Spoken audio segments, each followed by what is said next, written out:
All right, so good morning and welcome to Breaking Dawn this morning. It is Friday morning, and it is Friday morning that Chef has returned to the show. And obviously in a good mood with the FA Cup final this weekend here on Saturday. His team is in the final playing Chelsea. So I expect that Manchester City will run away with that. But we will see what happens over the weekend. Nevertheless, I don't know if they're going to win the league, but oh gosh, now look at win the league.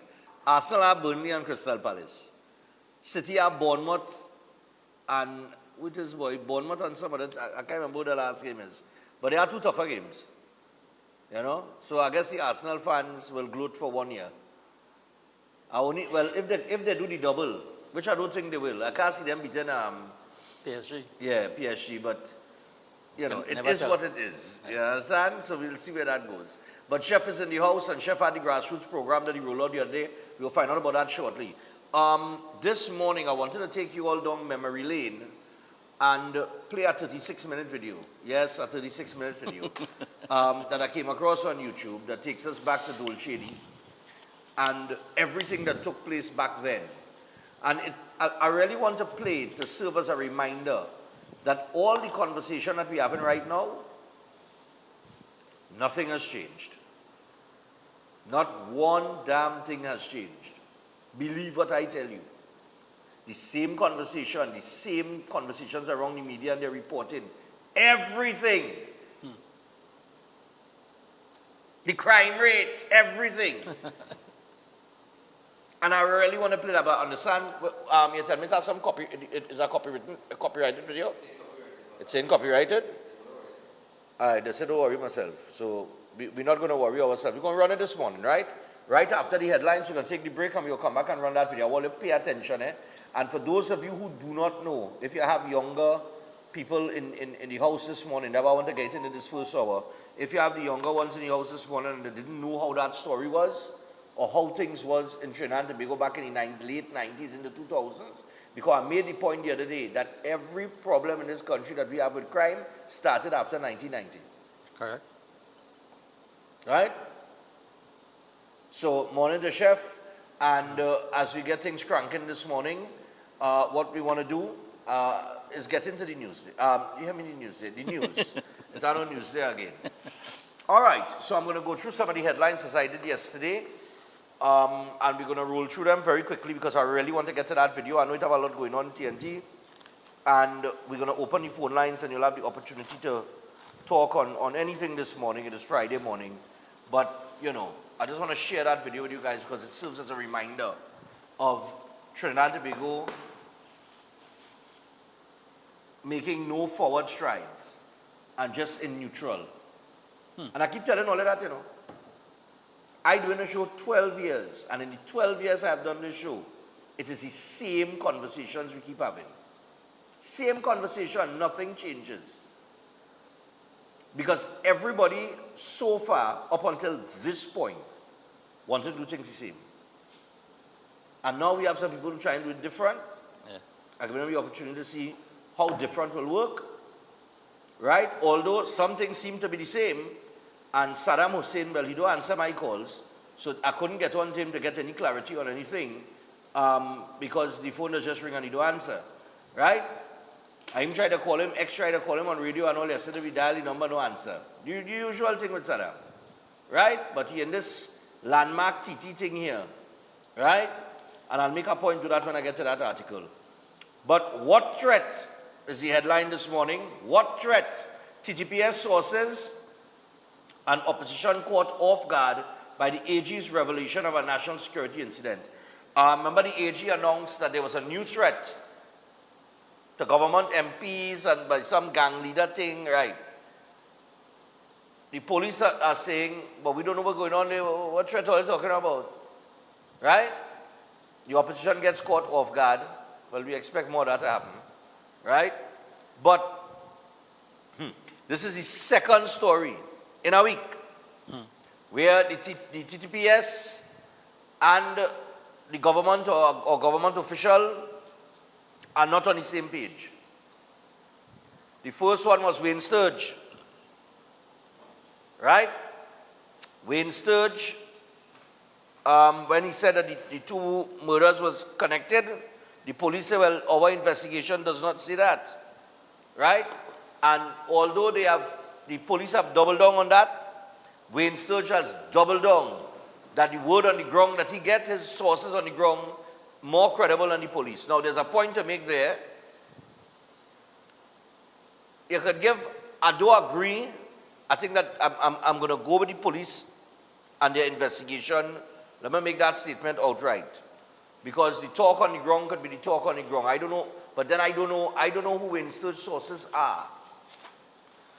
And we do live in a time where people might feel more comfortable giving information to Wayne Sturge and the TTPS.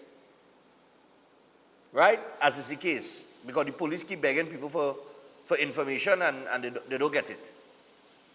Right? We hear about see something, say something for the longest while.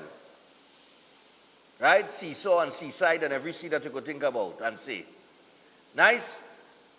So we know that public confidence in the TTPS is not as high as it was when Griffith was there. And we know that the police do struggle to get information on the ground.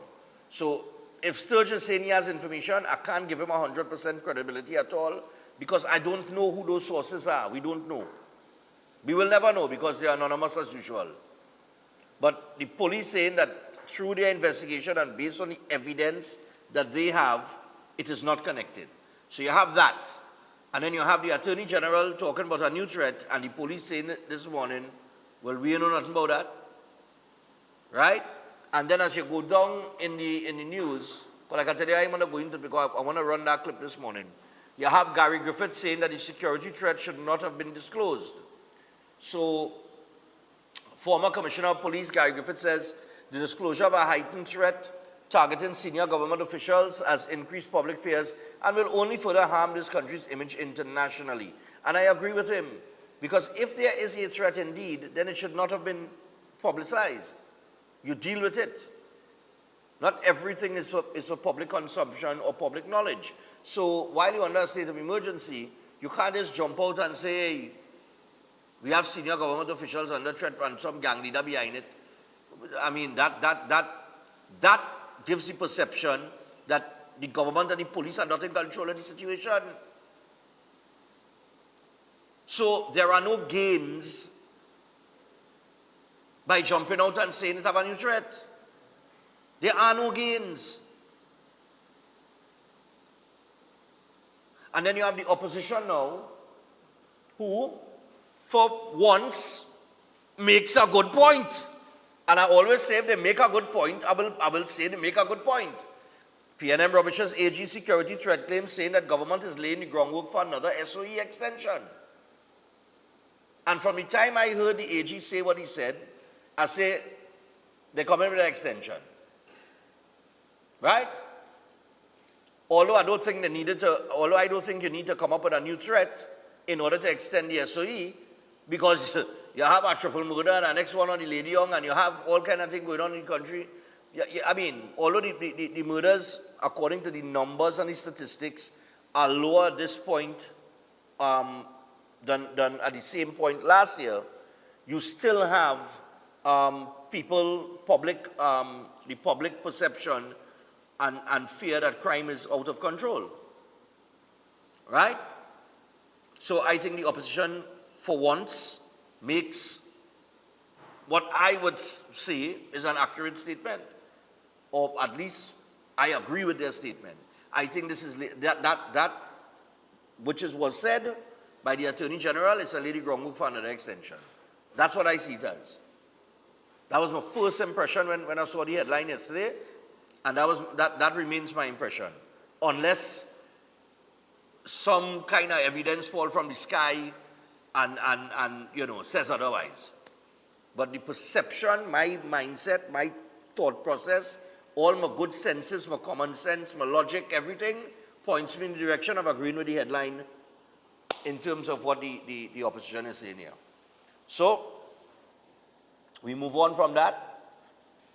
The opposition has also took issue with composition of Landmark TT Board. So state entity Landmark TT Properties Limited is facing fresh controversy, this time not over the awarding of contracts, but growing scrutiny surrounding the composition of its board. The company, which is under investigation by the Office of Procurement Regulation over the procurement process used for a $100 million contract tied to the Alambi residential development project in Corinth, San Fernando, is headed by CEO Nishal Puna. Several social media posts have alleged that Puna and his wife, Samantha Singh Puna, who serves as deputy chair of the North Central Regional Health Authority, are close friends of Minister of Land and Legal Affairs Saddam Hussein. Additional claims have also surfaced alleging that another member of the Landmark TT board is related to a member of Hussein's staff. And as of yesterday, People's National Movement media briefing, blah, blah, blah, they said this government that loves to talk about appointing persons based on meritocracy. I asked the question, what was the process used to hire the current CEO of Landmark TT? Okay. It's a fair question. It's a fair issue to point out. You have, and I saw the post circulating with these people that are appointed and their ties to Saddam or their ties to each other or whatever the case might be. I think in one case, one is a husband and the next one is a wife or whatever the case might be, right? And that is fair. And that's what I said. But Saddam don't answer his phone. So until Saddam Hussein answers his phone when I call, I can't give all no clarity on that situation. I haven't heard him say anything. Let me go down in the article and see if he responded at all.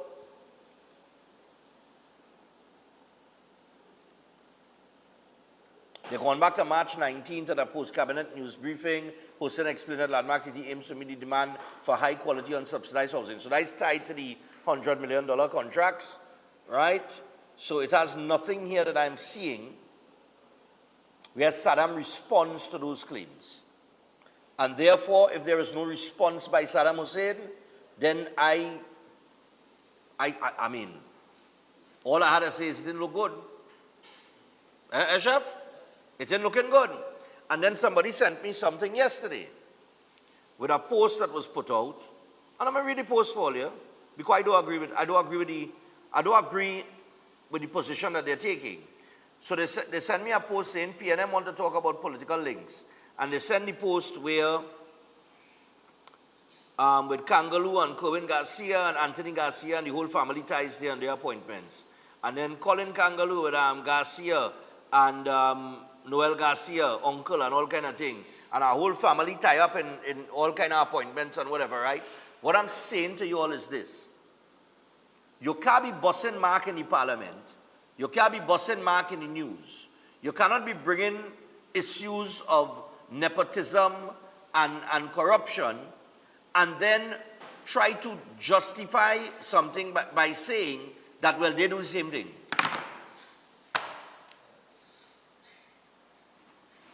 What nonsense is that? There is no justification for that.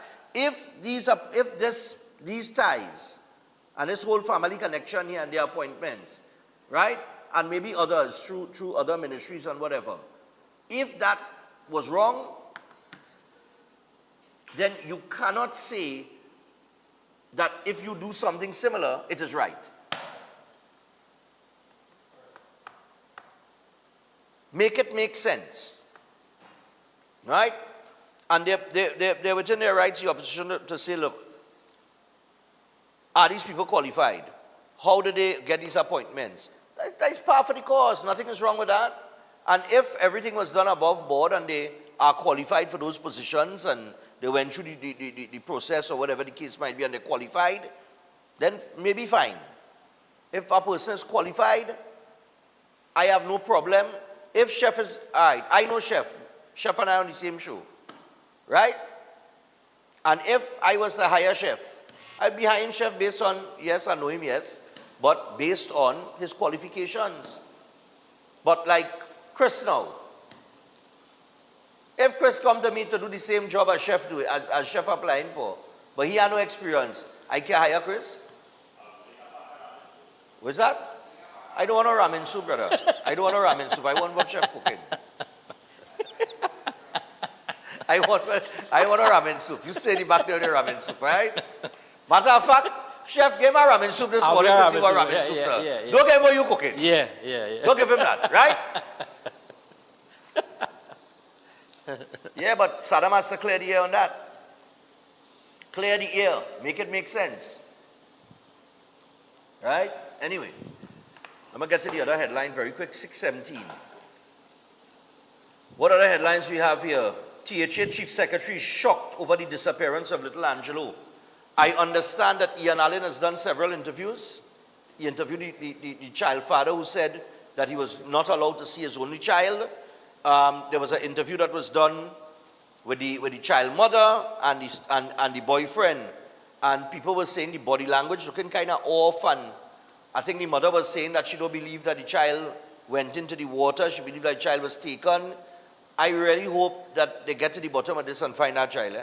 If that child is not what they saw in the object that they saw floating in the sea, and I still don't know why the Coast Guard, I ain't seen nothing with the Coast Guard being activated to launch no search and that kind of thing. I know when people disappear in water, right? Is the Coast Guard is called? Right? Of course, you notify TDPS and whatever. But I ain't seen no story with the Coast Guard on the scene. I think social media said they found the body. Social media, let me just repeat that. Yeah. As Chef given it to me. Social media said they found the body. Go ahead, Chef. Yeah.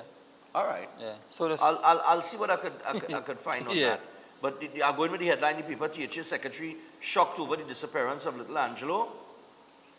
I also see that the government has passed a bill, and this is what I'm saying. While there are negative things that we could say, yes, we could point and say, look, there's something negative. There are positive things taking place. I think this is a positive bill. They passed the Expunge Minor Criminal Records Bill. A bill to expunge minor criminal records. The lower house has passed major legislation allowing people with minor criminal convictions to have their records expunged after a period of good behavior, effectively giving them a clean slate. This is what we were talking about. When I talk about the justice system and the backlog, and when we talk about the revolving door and rehabilitation programs and so on and so forth, all of this forms part of it. And then you have the Minister of Justice who is working on the parole bill to get that passed too. So all of those are things that will start now to restructure the justice system, the judiciary, and make it a smoother process. And we likely to clear the backlog significantly. And after clearing that backlog, the system now is like, it's like you have your kitchen sink, right? Let me put it this way. The justice system right now is like your kitchen sink, but it clogged.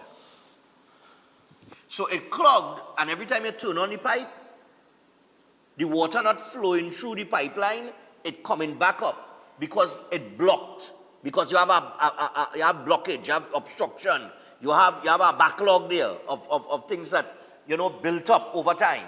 So the water goes nowhere and it comes back up and it fills back up the sink and it overflows. That is the problem with the judiciary. If I could explain it any simpler, I don't know how. Right? So what they are essentially doing right now is they're throwing lye. They use as liars use, right? LYE to clear the pipes. Huh? Chef? Yeah. It's lye, right? Yeah. It's lye. So right now they have a bottle of lye and they're throwing it down the drain so it could flow through the pipeline and clear the backlog. So that is what they're trying to do right now. You understand? And that is going to have a significant effect on the crime situation. Only wait and see. Mark my words. Right? 8 people freed of murder and gang charges due to prosecution delays. You see? Here we are again. 8 people freed because the prosecution couldn't get it right. Again. Murder and gang-related charges against 7 men and a woman have been dismissed over delays in prosecuting the case. In a decision delivered on Thursday, High Court Master Margaret Sukraj Goswami agreed to dismiss the charges against the persons. It's too many names to call. The group was charged in relation to the murder of a 38-year-old named Gavi Campo in January of 2019. That's 7 years ago. A little more than 7 years ago. And I ain't even going to bother to, because if I read how the prosecution dropped the ball on this one, I'm going to get angry. So let me not get angry this morning. It's Friday. I want to remain in a good mood. All right? What else we have? I see on the other good news vibes, TNTech settles COLA and COLA back pay with unions. So the Trinidad and Tobago Electricity Commission has settled outstanding cost of living allowance payments with trade unions representing workers at the state utility company. All right, so they're getting a COLA back pay. The board has restored collaborative management to the commission, and after fruitful negotiations with the various employee bargaining bodies, they settled cost of living allowance, COLA back pay for the Estate Police Association and the Oilfield Workers Trade Union for 2024 from 2024 and 2015 to 2025. Yes? So it ain't like things not happening. You dig where I'm coming from? It has some little thing going on over here, but it have things that are happening.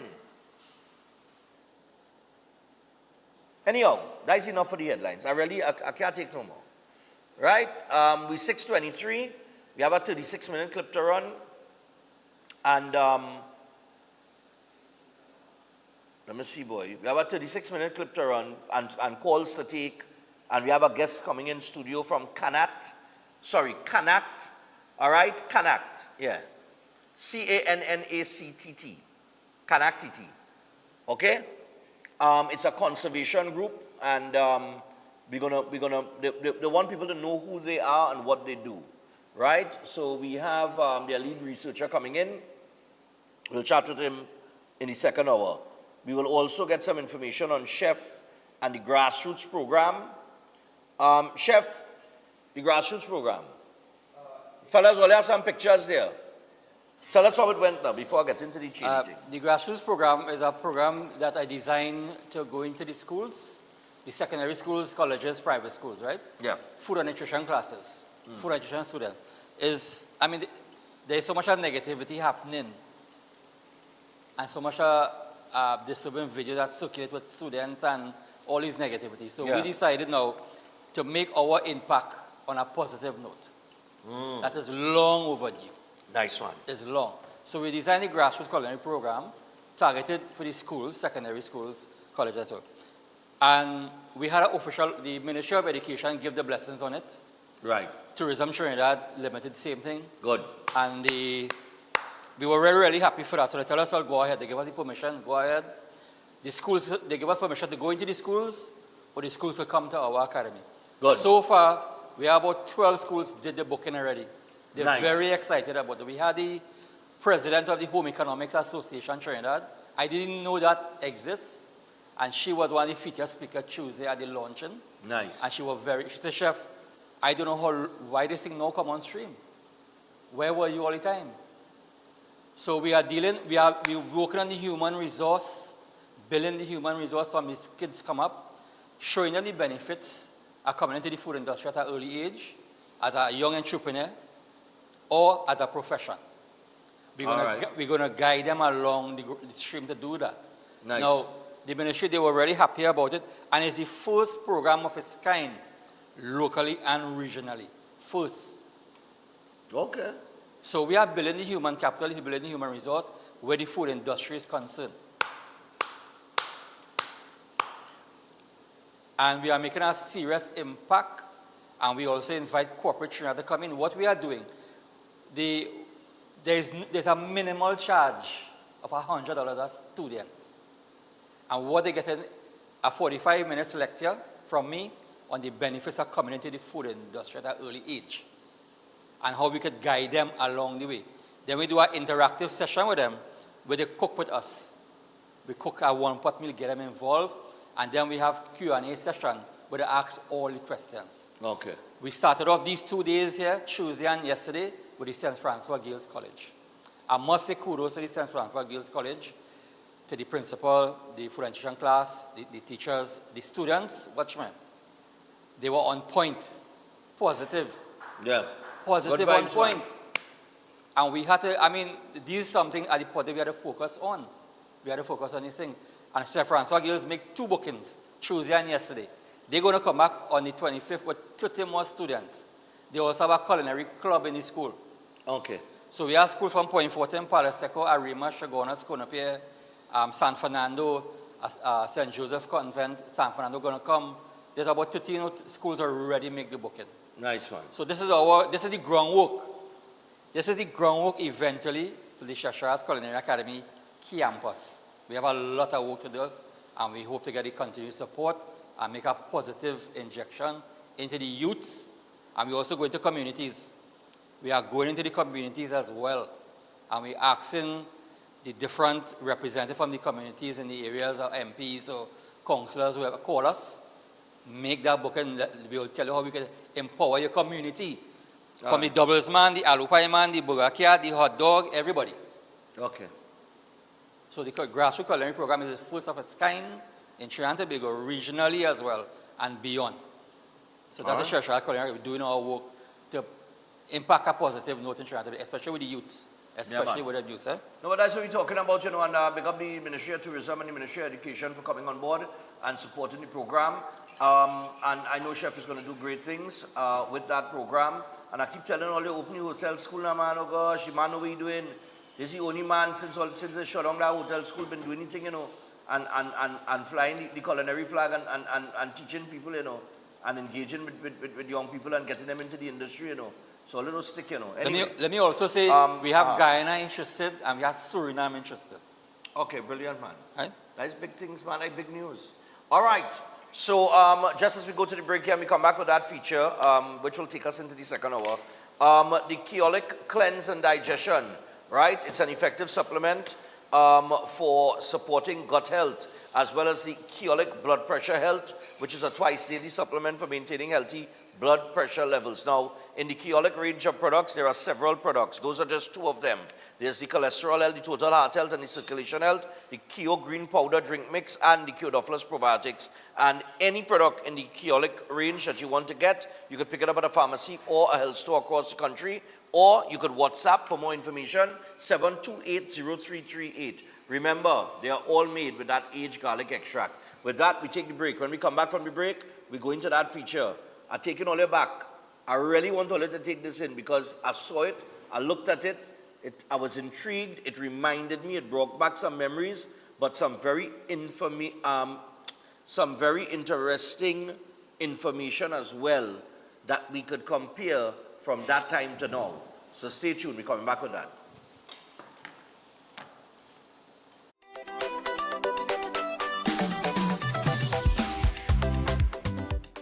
At Adams Optical, we care for your vision with everything from stylish frames, contact lenses, and sunglasses, starting at just $595, to advanced eye care services. We also diagnose and manage conditions like glaucoma and cataracts with our in-house ophthalmologist. Additional services include OCT, VFT, and cataract surgeries. Visit us at San Fernando, Chaguanas, or Rio Claro. Welcome to Car City Trading, your #1 supply of brand new Korean auto parts. Come on down to lot number 78, Bamboo Settlement number 2, Valsayn, between the hours of 8 a.m. and 5 p.m. Monday to Friday, and 8 a.m. to 2 p.m. on Saturday to get your Hyundai and Kia vehicular needs. Car City Trading has everything your vehicle needs, from a brand new head and blocks to engine parts, transmissions, suspension parts, body parts, electrical parts, braking system, AC system, even the smallest sensor, and much more. WhatsApp us today at 704-2246 or call us at 645-2603 and let us be your car parts solution. Be sure to find us on Facebook, Instagram, and TikTok, and look out for our monthly deals and promotions. Car City Trading, quality products at unbeatable prices. Feeling distance in your relationship or sensing someone interfering between you and your partner? Connect with Pandit Anirudh, known for powerful and result-oriented love solutions. His effective love spells have helped many reunite with lost partners. If you face family conflict, marriage issues, negativity, or financial stress, his strong mantras bring quick relief. Know what lies ahead in your love life and future through powerful astrology readings. Many lives have changed. Now it's your turn. Contact +1 868 278 0399. You will not deny that this is the maddest place on earth, and we go shout from the top of the mountain. greatest place, our great escape, my favorite space, the hardest place on earth. Would you believe me when I tell you? Better you come and take a sample. A little bit is still a lot to handle, but you can find no other example. We really have a different kind of style. The elders teach it to me as a child, and this is how we know that we are alive. Fancy people never need to go to start a vibe. It's Vincy time, June and July. You need to fly right up to the maddest place on earth. Can't tell no lie.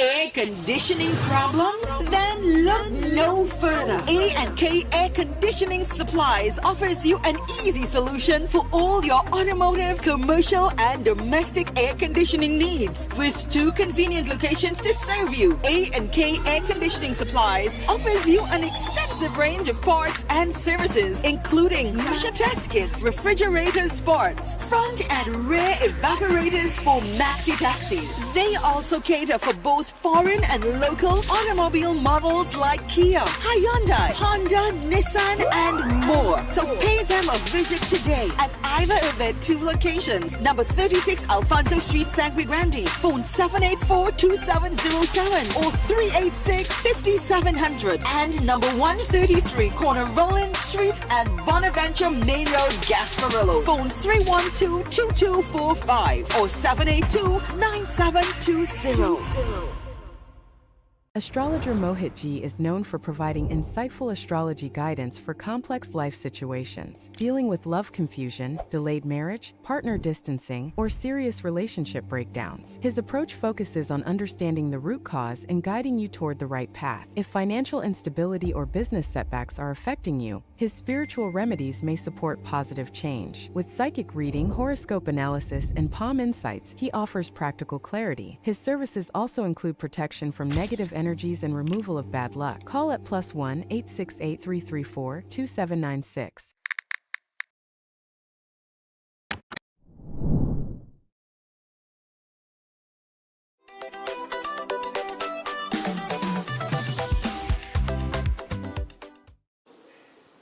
All right, so we're back, and we are 26 minutes away from the hour of 7 o'clock. So this will possibly take us 10 minutes into the second hour.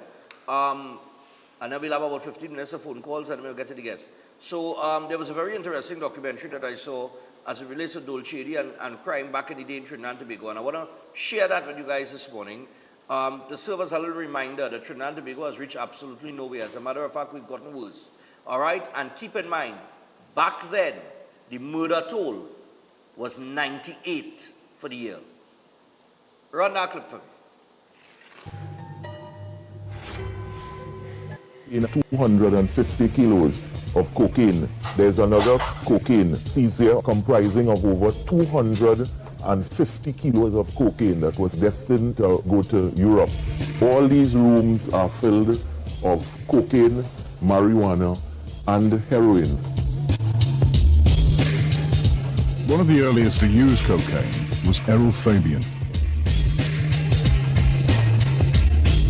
Cocaine in Trinidad started like the early 80s, but it wasn't very easily obtained, and it cost a lot of money in those days. And in those days it was the powder form where you used to snort.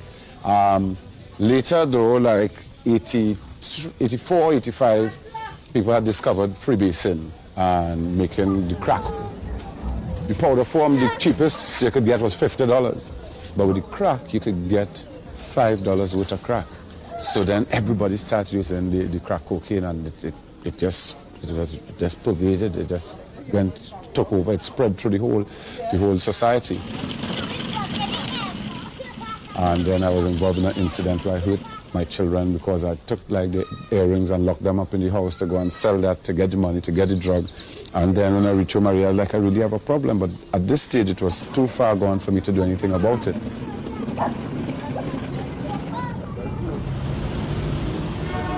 As Chady's cocaine flowed onto the streets of Trinidad, the crime rate began to rise sharply.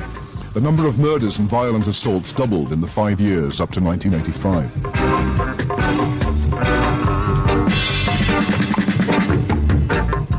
It's about this time cocaine addicts and them start coming out looking for simple little things to steal. They don't steal big, you know. They take all your pots, flower pots, any little tools you have outside, buy the cocaine, smoke that cocaine. For the next hour, they relax, and then they come out again and go to the next house. Cocaine continues its grip on Trinidad. It's estimated that 60% of all crime committed on these streets is drug-related. Tonight, the police have been told that a burglar has been on the prowl. Coming towards me, and it's only until he came on, then he stopped and he ran back towards the back. He's wearing these yellow shorts, which I cannot understand. Yellow shorts? Yellow shorts, and he was there back. I didn't see a head or anything because I was frightened, and I just pulled back in and I locked the door. There was an intruder at the back of the yard, and as I opened my door to come out, the motion sensor came on, the lights came on, and he turned and ran. I am very, very frightened at this point because this is the first time that I have my own apartment, and this is very scary.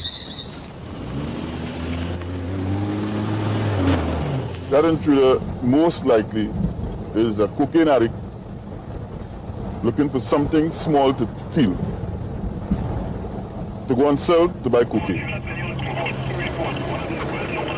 By the early 80s, Chady was acting as a main conduit for cocaine between the South American cartels and the drug users of Europe and America. His success had earned him the jealousy of rival gangs. He built a lavish new home in the village of Piparo. These premises are the premises of Dul Chady. He built this massive premises over several years in the early 1980s. And it's from this premises that he conducted most of his business. His new home in the center of one of Trinidad's poorest areas cost £1 million. He lived here with his wife and 4 children, protected by elaborate security measures. He tried to organize his house in a very secure way, in that the windows of the house, there was an inner shield of steel, so that his rivals, even if they got over the fence, he and his family could hide inside the premises, and they would not have been able to get in to harm himself and his family. So he actually built a fortress to protect himself and his family from rivals. Dul Chady was a rather interesting, almost intriguing character. He was a hero of sorts in and around the village where he lived. Because like every mafia don, you not just intimidate the people around you, but you keep them happy to a point. So he would provide goods and services, right? He'd provide meals, and as he himself said, lots of funerals. He'd help bury people, maybe killed by his gang, but he'd help with the funerals and so. So he did help a lot of people in the community, and there was a certain respect for him in a very curious way. They knew he was a drug lord, but yet they held him in some esteem. He helped schools, he helped poor people, he helped private school, kindergartens, he helped everybody that I knew. He helped a whole village of people, which is thousands of people. He helped having food in their pot and whatnot. He helped me. Every month he used to give me $1,000 in goods a month in my family. He helped my children go to school and all these things.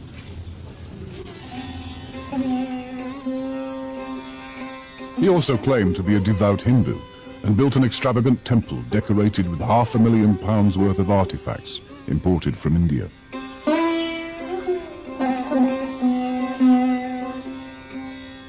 Here he would invite favored guests and Hindu priests to pray.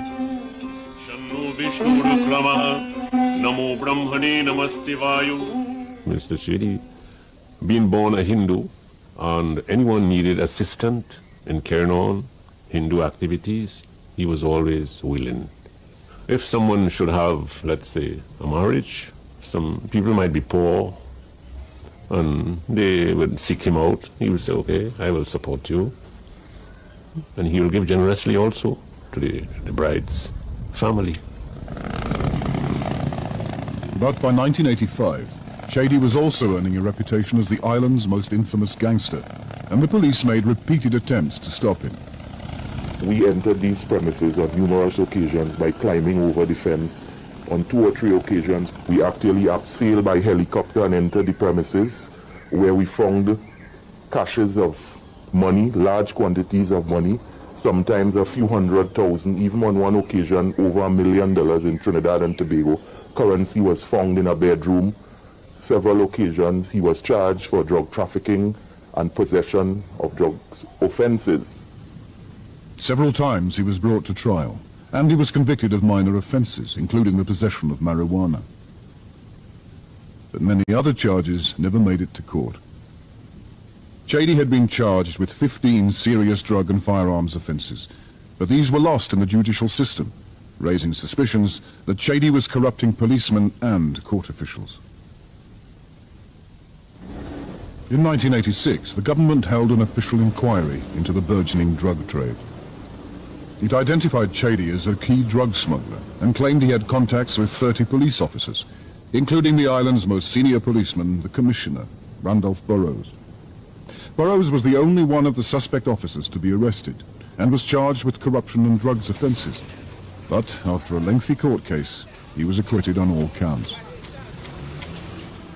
Joel Chady was deemed untouchable for quite some time because he corrupted policemen left, right, and center. And policemen in this country are not difficult to be corrupted. You can do it with a few dollars. It used to be a bottle of rum in the old days. It has boiled down to a few dollars now. And he was able to penetrate that whole police system. And that drove even more fear into the hearts of people. They could not get to him because he had this protective armor almost in official circles involving policemen and even some other people in high positions in the legal framework in this country. Before long, Chady realized that rivals were about to challenge his authority as the country's leading drug lord. He hired bodyguards who were prepared to kill to protect his empire. Trinidad was about to become a bloodbath.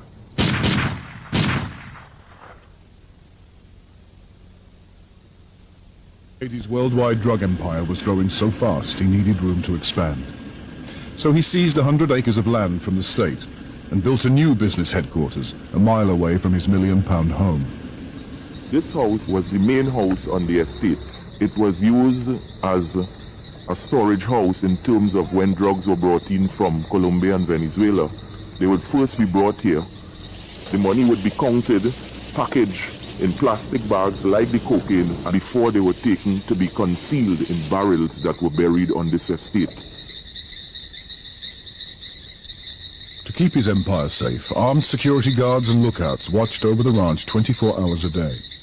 This was the highest room in the main building, and it was a strategic location in terms of being able to be used as a lookout point in case law enforcement officers were to make a surprise raid or criminals would come to try and extort money from him and that type of thing. Chady's drug smuggling operation was now at its height, and he had a small army of full-time staff all over the world. He traveled frequently to Britain, where his children attended private school, and where he had secret bank accounts and property investments. Chady was now a vital link in the chain leading from the Colombian drug cartels to the dealers of Europe and the USA.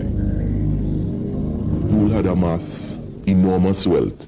You saw it in terms of the lifestyle that he portrayed, the lifestyle of a don. He had bought several expensive and exquisite type cars and, you know, having a good time and throwing parties. And Dul saw himself as the local Pablo Escobar, you know, the drug lord of Colombia.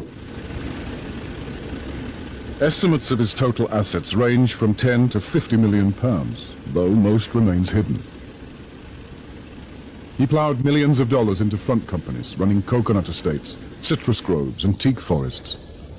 Some went on land on the outskirts of this village, ironically named Charlieville.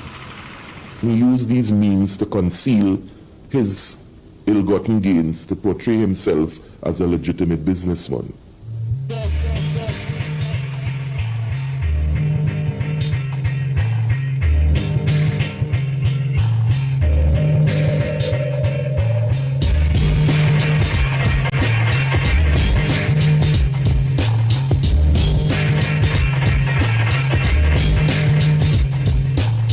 Meanwhile, his trade was having a dramatic impact on the streets of Trinidad. By 1990, violent assaults had risen by 300% in 10 years. The street that we are swinging into now, we call it Piper's Alley. Almost everybody on the street smokes cocaine. The females sell their bodies and they smoke their cocaine.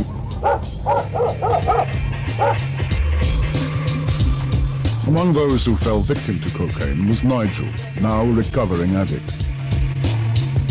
In no time at all, I lose everything.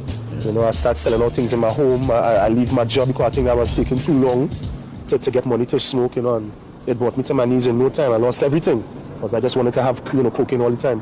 There were times out there when I was using, I attempted suicide because I wanted to stop, but I could not stop. There are times out there when I was walking to the pusher man to buy my drugs, and I was crying. You know, I was crying, tears would come out because just a few minutes ago I was hungry. I know that I got $10, I'm going to the pusher man to buy cocaine, and I'm crying because I don't want to go, but my body's going because I'm addicted. Today, almost half the teenagers in Trinidad's juvenile prison are serving time for drug-related crime.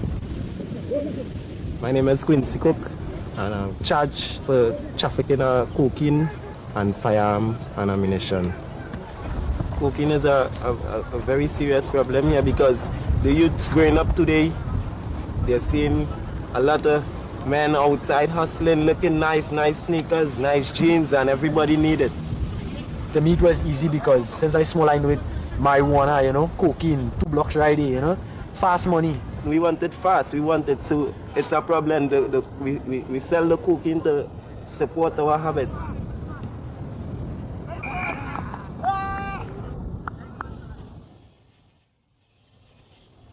By the early 1990s, 2/3 of Europe's cocaine was traveling from South America through the islands of the Caribbean.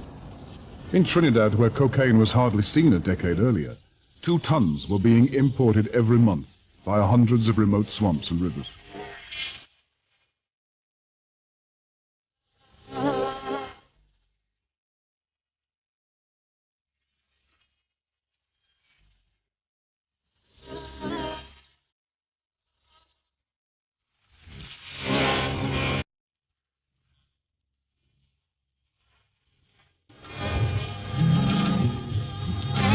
Shady's success brought vast wealth, but he still wanted more.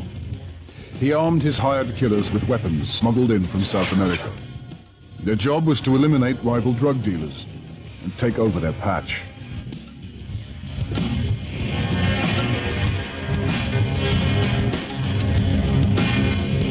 He would have his men move in, liquidate whoever was the opponent, and then he'd move his people in and he'd control the area. When rival gangs fought back, the result was war on the streets of Trinidad. The state responded by setting up a military intelligence unit to keep Shady under surveillance. The operation lasted for 4 years, gathering information that murders were being carried out at his command. We targeted him. He committed 21 murders that we were aware of over that period of time. Sounds astounding, but true. Now, these are 21 murders that we are aware of, names that we can put to individuals. The thing is that we are aware that there were others, foreigners, mostly Venezuelans, but we couldn't put a name to those people. As the turf wars escalated, the murder rate reached epidemic proportions. In 1993, 1 person was killed every 3 days, 133 killings in a country the size of Norfolk. Trinidad had the fastest growing murder rate in the world. One of the victims was a well-known drug dealer, and Shady was arrested for his murder when the police found 2 witnesses willing to give evidence. But once again, he managed to evade justice. The first witness, Scotty Charles, was shot dead the day before he was due to testify. And when the second witness suddenly retracted his evidence, Shady walked free from court. He then gave his only interview in 50 years as a major criminal to 2 local journalists. The first question I asked him was, "Mr. Shady, are you a killer?" And he said to me, "No." He looked me straight in the eye and he said, "No." I said, "Mr. Shady, are you a drug pusher?" And he said, "No." All that remains of the interview today is this cassette copy. My reputation was given to me from the police. The police is a bad example for the state. They have destroyed me. They have given me that reputation. Could you ask the police if they ever arrested me with any drugs. If they have strong evidence that I'm a drug dealer, so it is the police perception to destroy me. He sounded so convincing that, somebody interviewing him might tend to believe him because of his humble nature. Chady then surprised the reporters by claiming that many policemen had been on his payroll for years.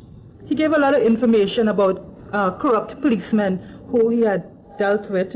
He said that policemen came to his home and that he offered them bribe money, and that he also knew when the police were coming to raid his home.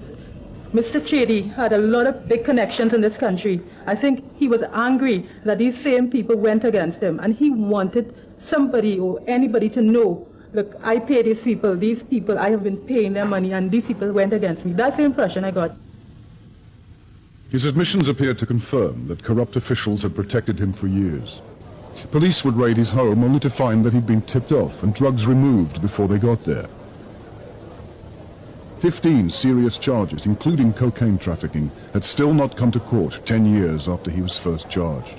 And in one case, he had been freed when court documents disappeared. They were later discovered during a search of his home.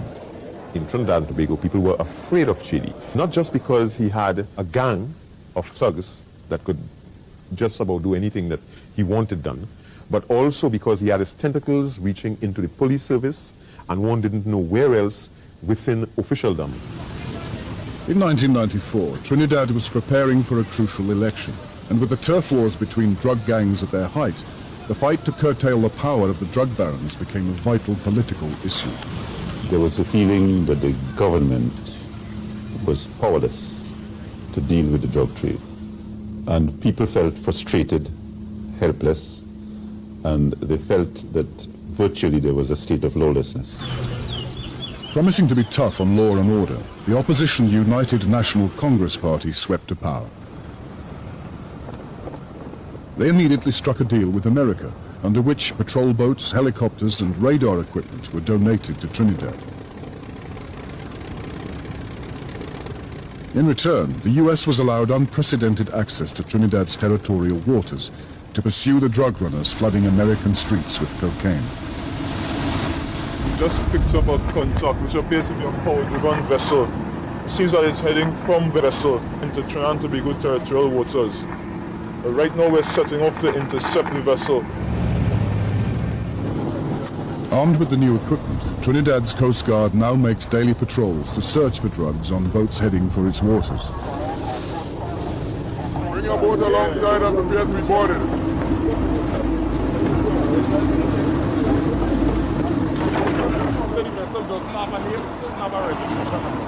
On this occasion, no drugs were found. But in the first 3 years of these patrols, almost 100 drug traffickers were arrested. However, with hundreds of miles of coastline to patrol, few doubt that the vast majority of drug smugglers are evading capture. A major problem would be trying to pick up drug running vessels transiting this area. They're very fast, they run very low in the water, they're made out of wood so they don't reflect radar waves very well. Once they do get into our territorial waters, there are so many little coves and inlets that they can duck into to hide. I won't say it's impossible, but it's very difficult to catch them in the act. In 1994, Chady was at his peak. His drug empire was continuing to expand, and his henchmen had eliminated virtually all rivals, making murder commonplace on the streets of Trinidad. But then he ordered the massacre that would eventually lead him to the gallows. It began when a petty criminal known as Mice was overheard outlining a plan to extort money from Chady by kidnapping 2 of his teenage children. Though Chady then ordered that Mice be murdered, he took the threat seriously. On the night that the murders took place, they met at Dole's farm where they planned how they were going to execute the murder. And as they were leaving, Joey Ramaya, one of Dole's right-hand man, his executioner, turned to Dole and said, well, what happens if we meet other people there? Whereupon Dole said, well then, kill everybody.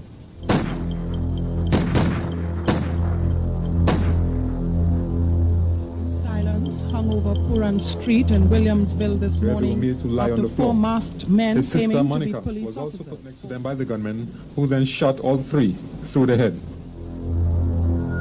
My son, my grandson, my granddaughter, and my daughter-in-law was died. And I am hurt. I cannot say how much I hurt. I will hurt. And nobody could compensate me for that, but God. The only survivors of the massacre were Mice's brother Osmond, 13, and sister Nemati, 6, who had hidden in the next room. Who do you think was responsible? Dole Chedi. Dole Chedi was responsible for the whole show.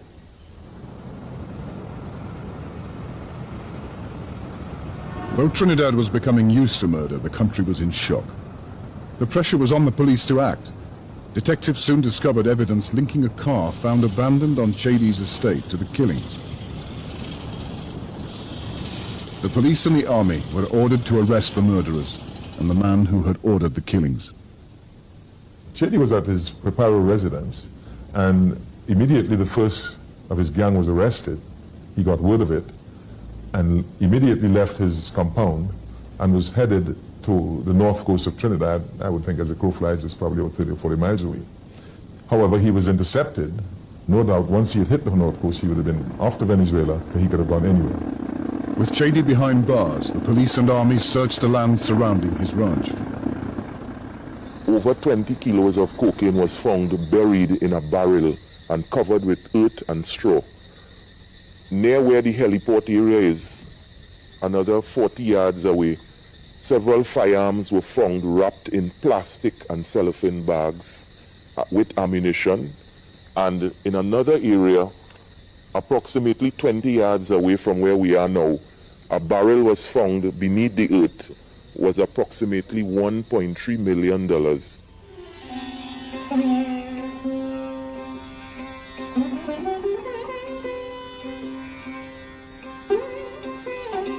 As the Babulal family was laid to rest, Trinidad's leaders were under increasing pressure from the public to take decisive action against the drug barons who were turning this tropical island into a bloodbath.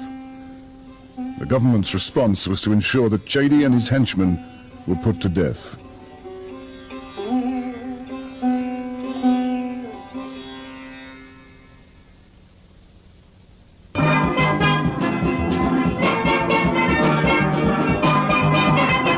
With Chedi facing trial for murder, Trinidad's new government began its fight back.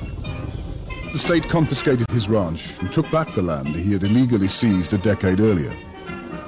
It was rebuilt as a rehabilitation center for drug addicts, and America's Attorney General was invited to witness its opening.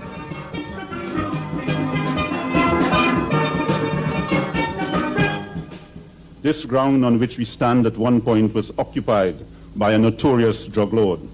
You can look around and see the orchard, the buildings, and the helipad he built with blood money he acquired by feeding poison to our people and to your people.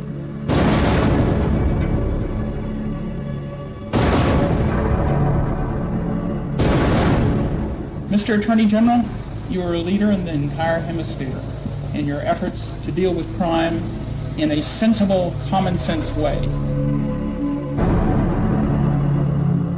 If the world dreamed as you did, we would all be better off. But seizing Chedi's ranch was only the beginning. The government's next step would arouse worldwide controversy. If the courts did convict him of ordering the murders of the Babulal family, the government would revive the death penalty. The police persuaded Clint Huggins, a member of the gang which carried out the murders, to testify against the man he called the boss.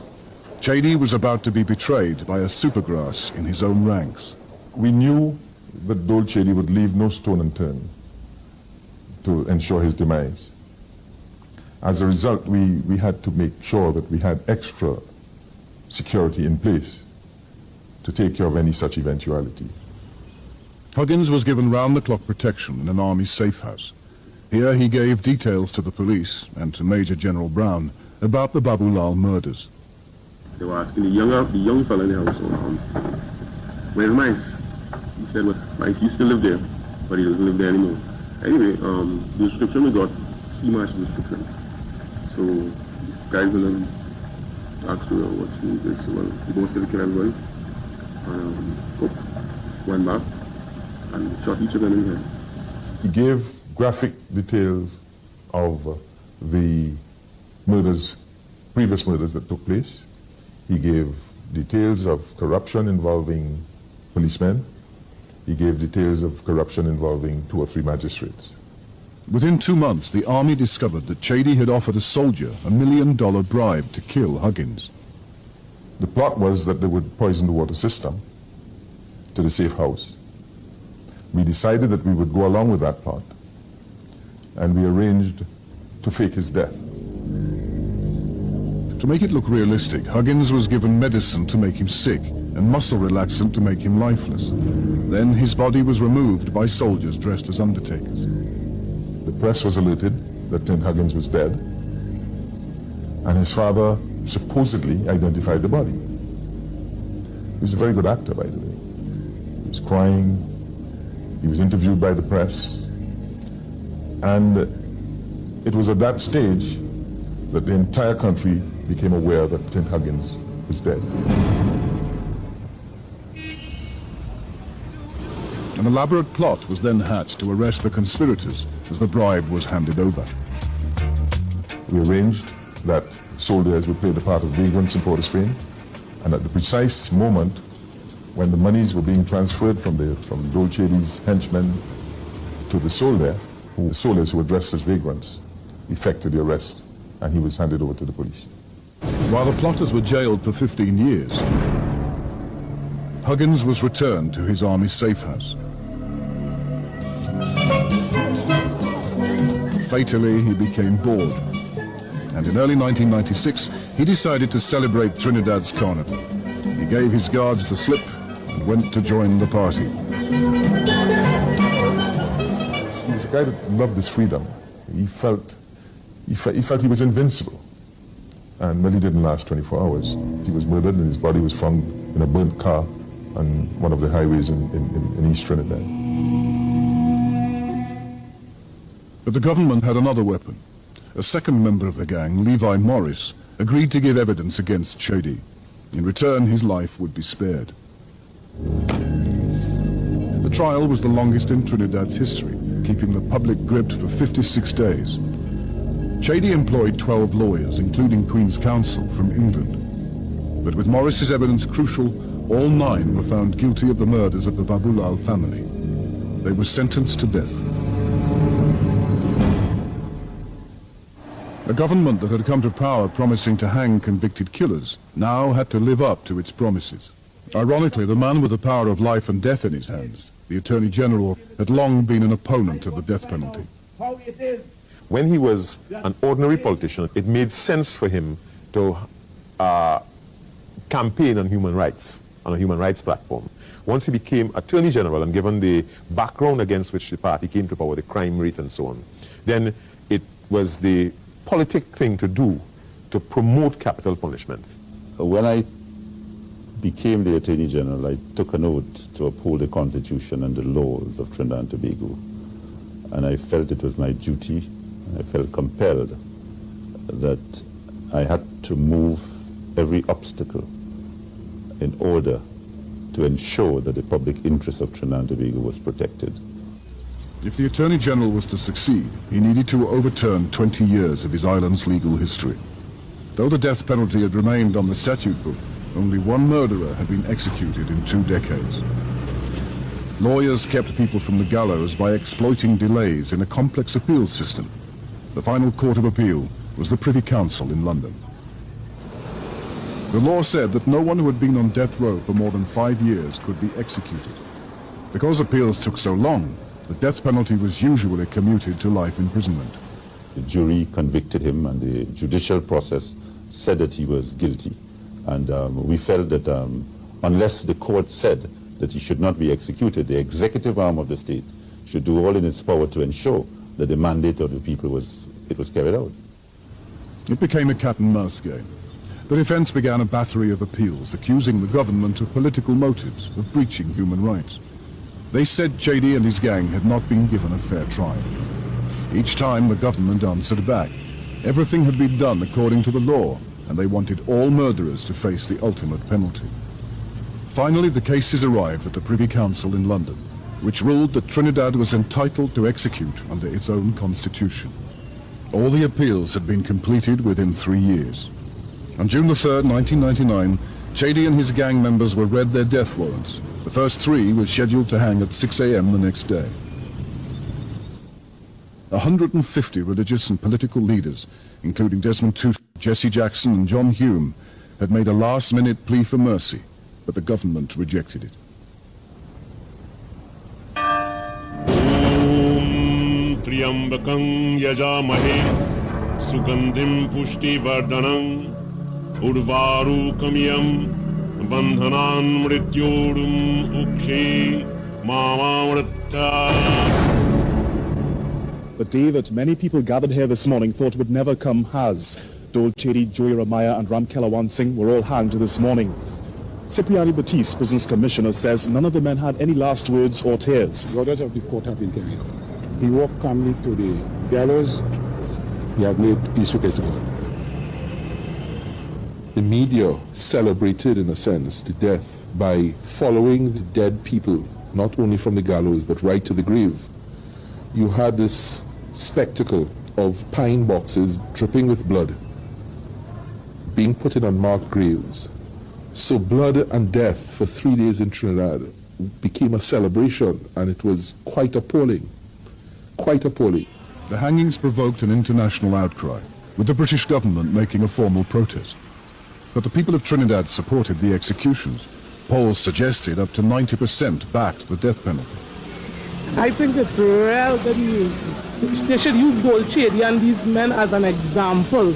I think justice must live there. It's good to know, well then, justice can be done, because people have it going in and doing things like that and getting off scotch-free and things like that. I'm happy about the decision, because it's time this country, somebody do something about cleaning up this country. Despite the controversy, Trinidad's leaders insisted that the executions were the only way to protect the country from the drug barons. The government did not have an option of just locking him up. Dole Chedi had the ability to run his criminal rings even from the prison. And one could have just imagined that having killed, that he would have been in prison, running a drug trade in which he would have been able to continue shipping cocaine, which would not only go to America, but would go to England and to go to Europe, and which would be used to poison the children of England.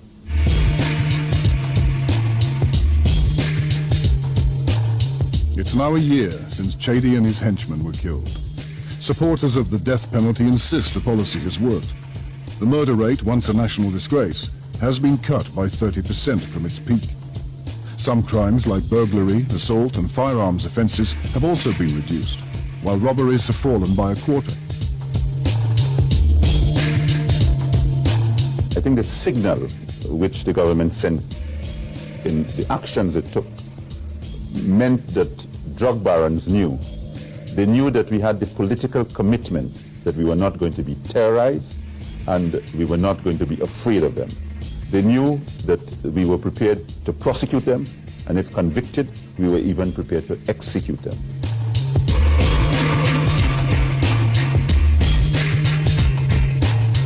But opponents say this is only half the story. Crime overall has hardly dropped, and although 63 people are on death row, only a handful of them are drug dealers.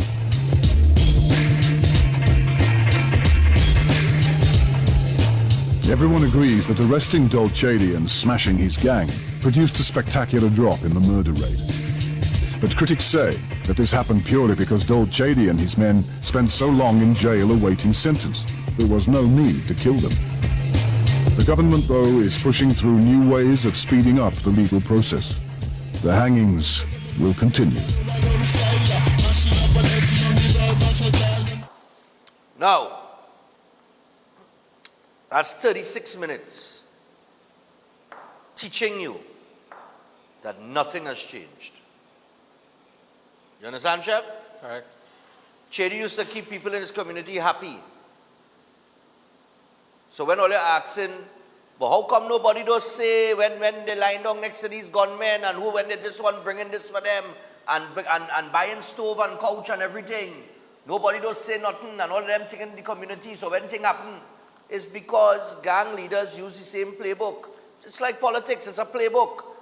Keep the people in the community happy, give them what they want, give them a hamper, groceries, wherever, and they will protect you. Pablo Escobar mastered that. You heard what Ramesh Lawrence Maharaj, the Attorney General, said at the end there. By hanging them, we send a clear message that we were willing to prosecute you within a timely manner and execute. Right? All the appeals were exhausted within 3 years. But lawyers, again, since back then, kept lengthening the process. Delay. And delaying the process and creating delays in the court. Chedi talk about corruption within the police service and how much police had was on the payroll. Nothing has changed. The youth bed at the jail saying we want the fast money, we want the fast life. Nothing has changed.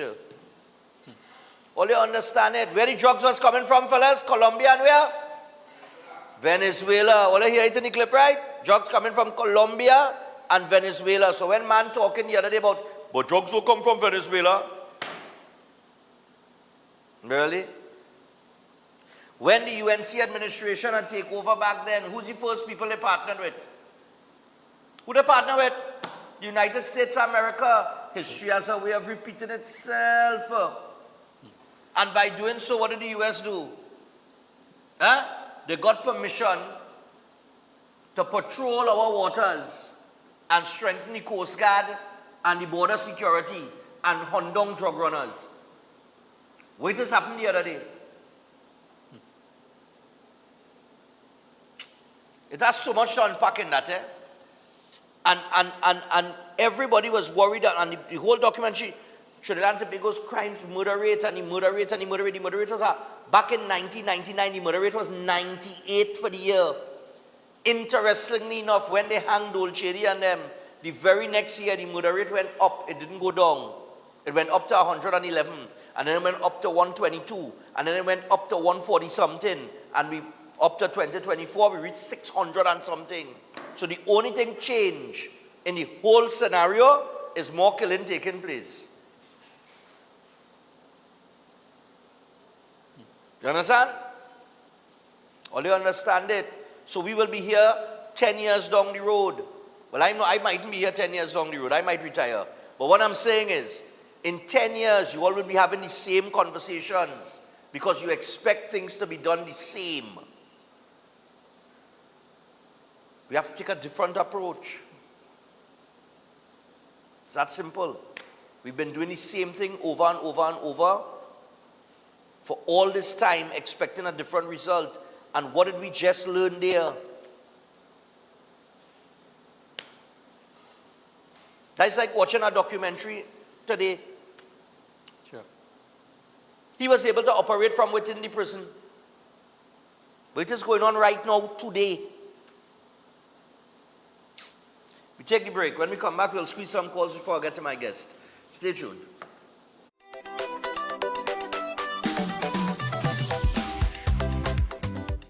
Astrologer Mohit Ji is known for providing insightful astrology guidance for complex life situations, dealing with love confusion, delayed marriage, partner distancing, or serious relationship breakdowns. His approach focuses on understanding the root cause and guiding you toward the right path. If financial instability or business setbacks are affecting you, his spiritual remedies may support positive change. With psychic reading, horoscope analysis, and palm insights, he offers practical clarity. His services also include protection from negative energies and removal of bad luck. Call at +1 868 334 2796. Welcome to Caribbean Tourist Villa, your home away from home in the heart of Port of Spain.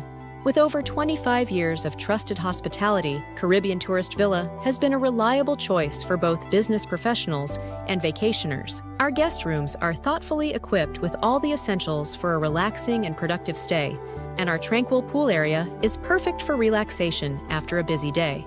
We've created the ideal space for you to relax, recharge, and enjoy. Give us a call to book your stay today. If you want to be a better chef at home or advance your professional career, Chef Shiraz Culinary Academy is the best place to be. some of the courses that we offer here at the Academy: Creative National Cuisine 1 and 2, Baking and Pastry 1 and 2, Kids Summer Cooking Classes, one-day classes at the workshop. We have Asian cooking classes and certificate in culinary arts, food lovers and professionals. Start your culinary journey today with us at the Chef Shiraz Culinary Academy.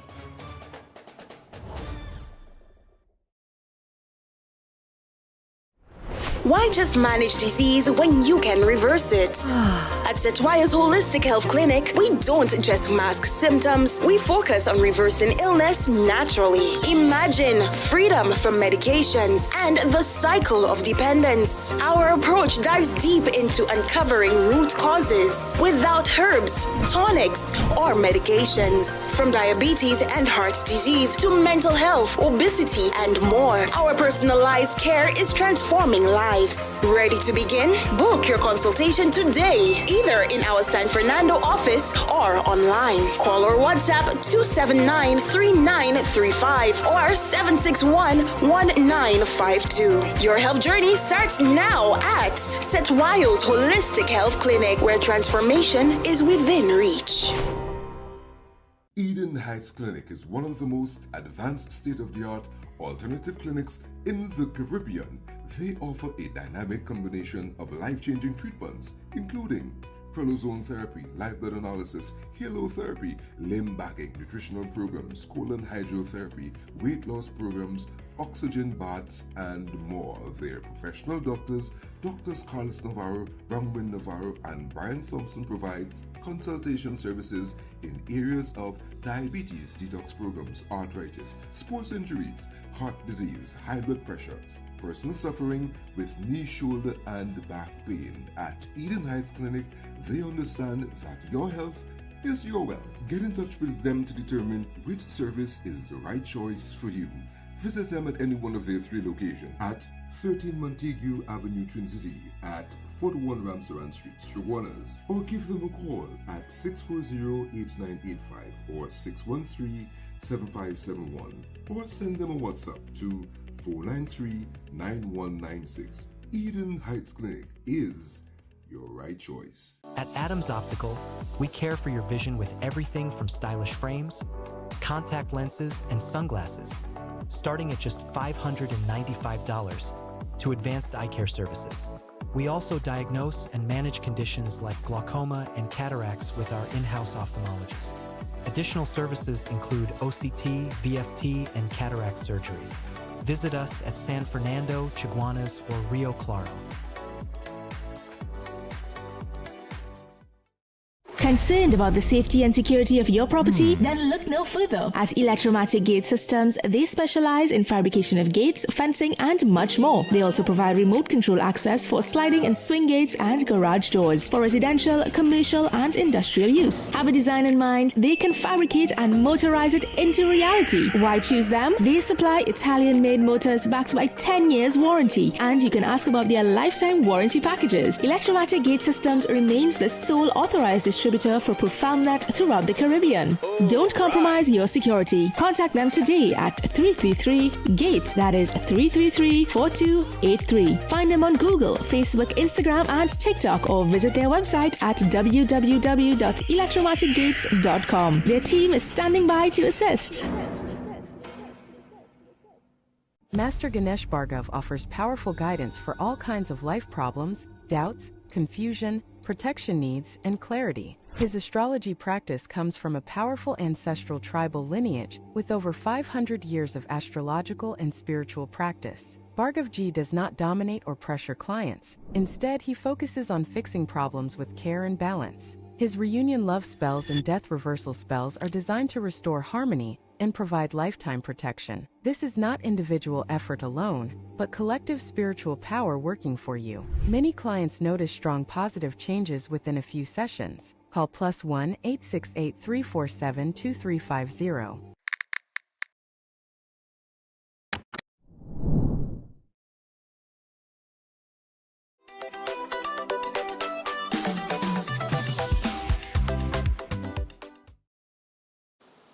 All right, so we're back on Breaking Now. Now I have some guests that will be joining me very soon.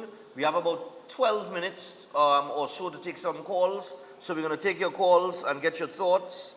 And then we're going to take the break and get to the guests, right? So 327-7400. All right, there we go. Morning. Morning, Stefan. Stefan, in the early 90s, it has a long video that it was very interesting. In the early 90s, the U.S. partnered with Colombia to get rid of Pablo Escobar. Now, Dole Chedi was a kind of Pablo Escobar, but Pablo Escobar was Pablo Escobar. And right now, the Colombian government is warning the world that it have a lot of Colombian drug lords in Miami transporting the drugs from Colombia to the Pacific.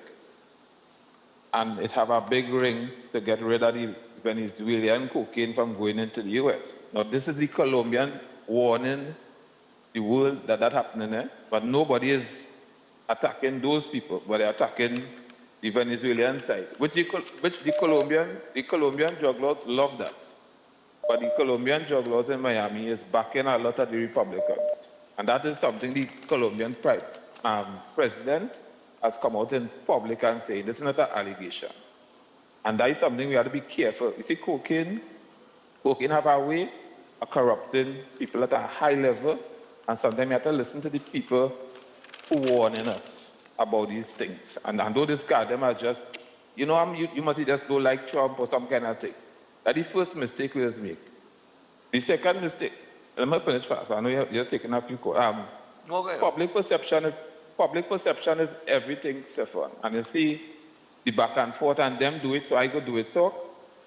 Them do it before, so I go do it too. That is the talk. That is one of the main reasons why the UNC does stay in opposition longer than the PNM. Because people can't vote you. My neighbors, some of them very happy. Still, they don't care. The UNC can do anything for them. They're my business. Once them in power, and it has some saying, but wait now. But I can't vote you there to get a change. Are you telling me you do that because them do that? So it had different people in our society who will take anything from a party, and it have others who will say, listen, hey, I'm not for that. If it is, I vote you there for change, don't come and tell me, well, them do that before. So we as a country as a whole sometimes, to get that change, the change. All right. We can't condone something that we just try to get rid of and just be happy with it because, well, it's not PNM doing it, so that is okay. It's not PNM doing it. That's just madness. Thanks. All right, no problem.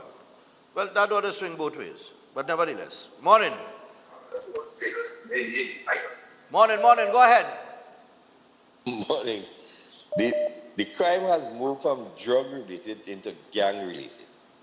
Right. And the police have sat on their hands for years, and they were part of the crime, and it has escalated because of that.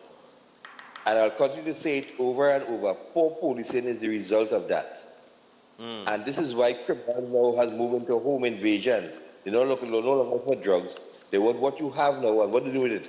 Who are they selling it to? When they come in and they move by you, so now they're taking your jewelry and they're taking your money. Right. And this is what they're looking for. They're looking for furniture and television anymore. They have no place to sell these things. And it's who better than who. So it's about transfers of guns. And if they're stopping the guns on the outside, where are they getting the guns? There have to be guns that are already here legally. So I'm going back again, poor policing. In terms of people getting jobs all over, as a Trinidadian, if you are my brother and you're in position and I qualified, that disqualifies me because you are in a government position. It must be that I have the capability and I am entitled to have a job like anybody else. So when you raise issues and make it look like it's something negative, it may not be negative. It is only because of my connection with the person. So in the past, while people complain about it was this and was that and this family and that family, and we do not comparison, it's not about the comparison. It's about whether I'm qualified as a citizen of Trinidad and Tobago, whether I'm entitled to yes or no. Right. And I must not be denied that privilege because you and I related. But there's another privilege happening this morning. Chef in the house. Yeah. And them boys talking about rabbit soup and them kind of thing. We all want to jump in the Trying to insult Chef Howard. Yeah, we them boy waiting for more than 2 weeks. International food is chef in the house. Exactly. Man want to make rabbit soup and all kind of thing. What's wrong with them? Yeah. I'm going to transcend the boundary. So when we eating and we feel we eating this, the amount of thing in that, we taste buds gone bazook. You have a good weekend, man. All right, man. And we got boiled eggs with salmon and avocado and shrimp. And shrimps, yes, I say shrimps now. Morning, fancy thing, you know, shrimps, expensive. Morning, yeah, go ahead. So let me tell you something, right? Watching that clip of that 36 minutes and whatever, now, let me tell you something. As you see, nothing has changed. Right. The crime, the murder rate still going up more and more. Now, it lead plenty into this, but I'm going to tell you something. The amount of money Chedi had, I know Chedi personally, when I tell you personally, because I used to go up on his side. I never lie with him, but he's always going to go to everybody, because majority of the people in the area, he say help. You see in Ramayan and thing, he say real put out in Ramayan wedding prayers. Even some of those buildings in Princess Town, which run under like Tilok Singh and Khalid and all them fellas, those are malls those are buildings that he had, all in Bonanza Street in Princess Town, all them castle. If you watch all them castle, everything is just right there, like twins. And this is buildings that this man had. Now, the amount of money this man had, the amount of connection this man have, we don't really know if that man really went in the gallows and come back out walking away in a box. We see when he went in the gallows. He went to that box. Let me know, go wrong that road. He went to that box. Go ahead. You know, well, I mean, they did fake Clint Huggins' death, eh? Yes. And yes, Clint got liquor because he wanted to go and wine on a girl. Right. Go ahead. Understand? Yes. See? But by the end of the day, it still leads to that. You know, we still have a doubt. But by the end of the day, it have plenty buildings, it have plenty business that running on that Chedi. Still, when I say on that Chedi, buildings that he left, businesses that he left, because he put out things into people's name, and that's how it's running still. You understand? But anyway, Stefan, and next thing again. Yeah, quickly. I'm not sure if they find the little baby, the little toddler in the sea as yet. But here we're going. In the future, if you never hear this. And I wish people could really go along doing this. You see, when somebody drunk in the sea, it could be in the sea or in the river, it could be a child, it could be an old person. As long as the mother around, let me tell you something. That mother have to go to the sea and take out her breast. Take what I'm telling you. Take out her breast and let the nipple touch the water 3 times. And in between that day, that child or that body will be floating in that water. Take what I'm telling you. Stefan, have a blessed son. Sunday is your boy's birthday. Take care, brother. All right, no problem. People is hard. You know, just the other day a man tell me, if they want to find the child, they have to go by the water and call the child name. And the child body go come up. Or something to that effect. Somebody tell me that just the other day. Anyway, let me see how quick we can take this one, because we're at 7:30 and I have to go to a break just now. Morning, I'll try to squeeze at least 1 or 2 more if you're all quick. Morning. Yeah, morning. Yeah, the man talking, we talk there with behind the breast, the mother. Somehow or the other, you ask me, the body does surface. I don't know, right? All right. So, yeah. Chedi and he thing. What I look at, the last policeman, go back in the clip. And the last policeman was saying he is now gone and to rest with the Lord, because apparently that was some surface talk that they gave their lives to Christ. Right? Yeah, he find peace with his maker.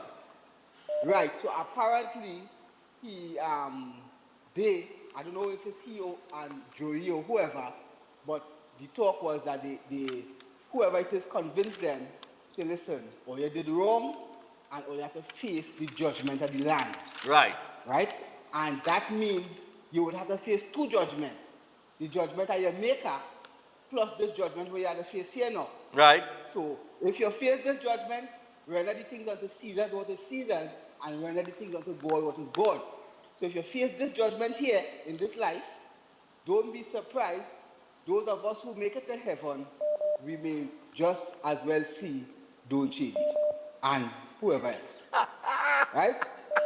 But I want to say, tell you that justice in this country does take a while, because we just had a sentencing there from a young lady who was sexually assaulted. Yes. 15 years ago. And the three individuals had their sentencing this week. This week, yeah. And they got different sentencing, and the person who was the assault was done to, that person they became a lawyer.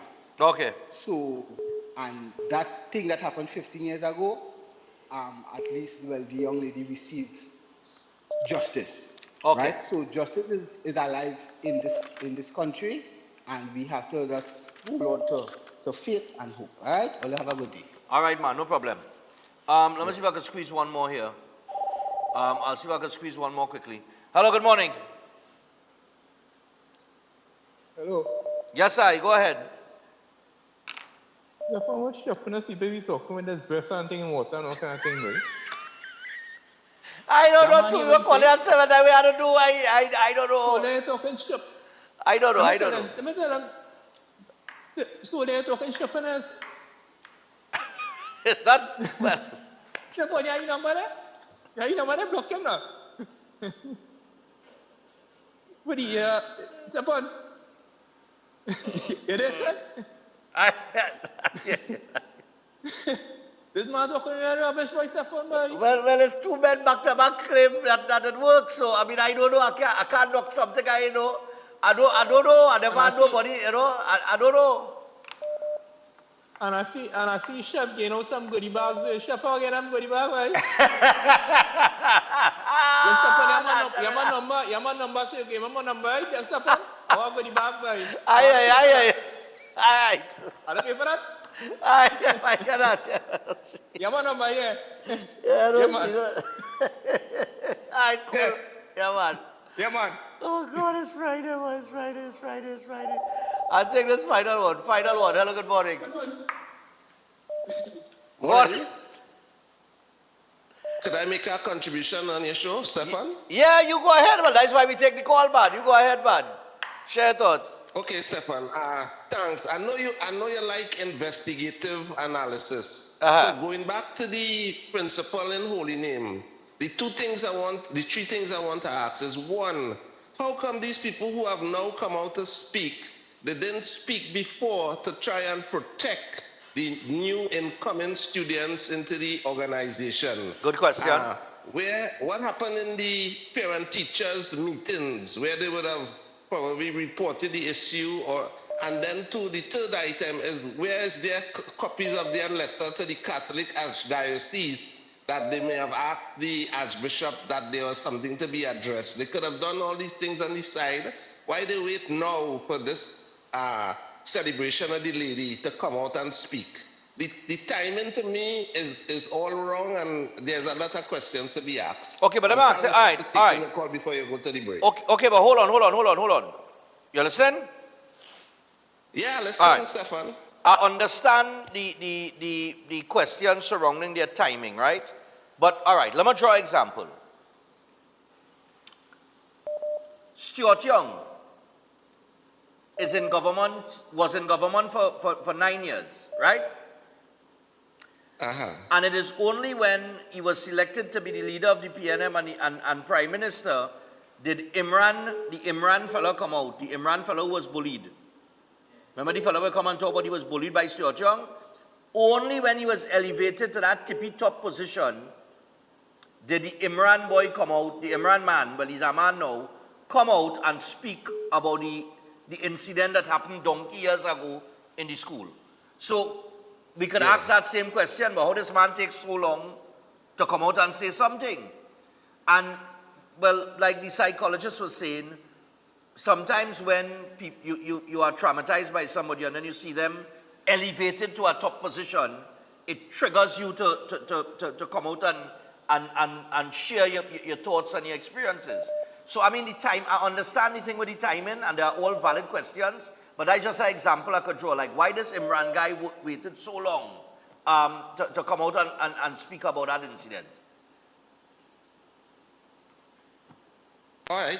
You understand what I'm saying? As you say, it's timing, but a lot of people seem to have been aware of that Imran and that bullying, but everybody was waiting. And remember, the young family, the powerful outside there, they're in banking, they're in directorships, they're in the P&M of all places. So. Yeah, but one could say that maybe complaints were made, but for the face of the school to look clean and prestigious, it fell on deaf ears.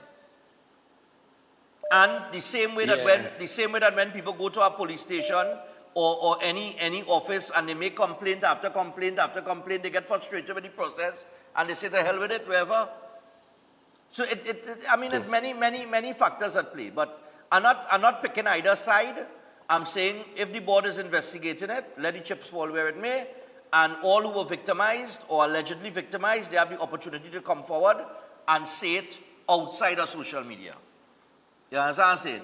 Yeah. And we see how many people do that. And I'm hoping we get the results. I'm hoping we get the results of the investigation as well, because we always in abatement waiting on the investigation to complete ad nauseum in this country, boy. Oh gosh. But thanks a lot again for the opportunity. No problem, my brother. Thanks a lot. Yeah.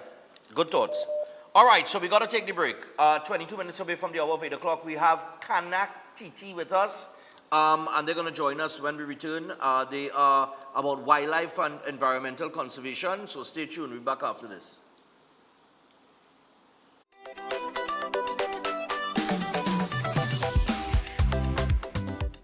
Welcome to Antigua Mars. Them people have no behavior, they have no behavior. Welcome to Antigua Mars. Clear out how you know it's danger, how you know it's danger. When it comes to Mars, it was that layer. At Adams Optical, we care for your vision with everything from stylish frames, contact lenses, and sunglasses, starting at just $595, to advanced eye care services. We also diagnose and manage conditions like glaucoma and cataracts with our in-house ophthalmologist. Additional services include OCT, VFT, and cataract surgeries.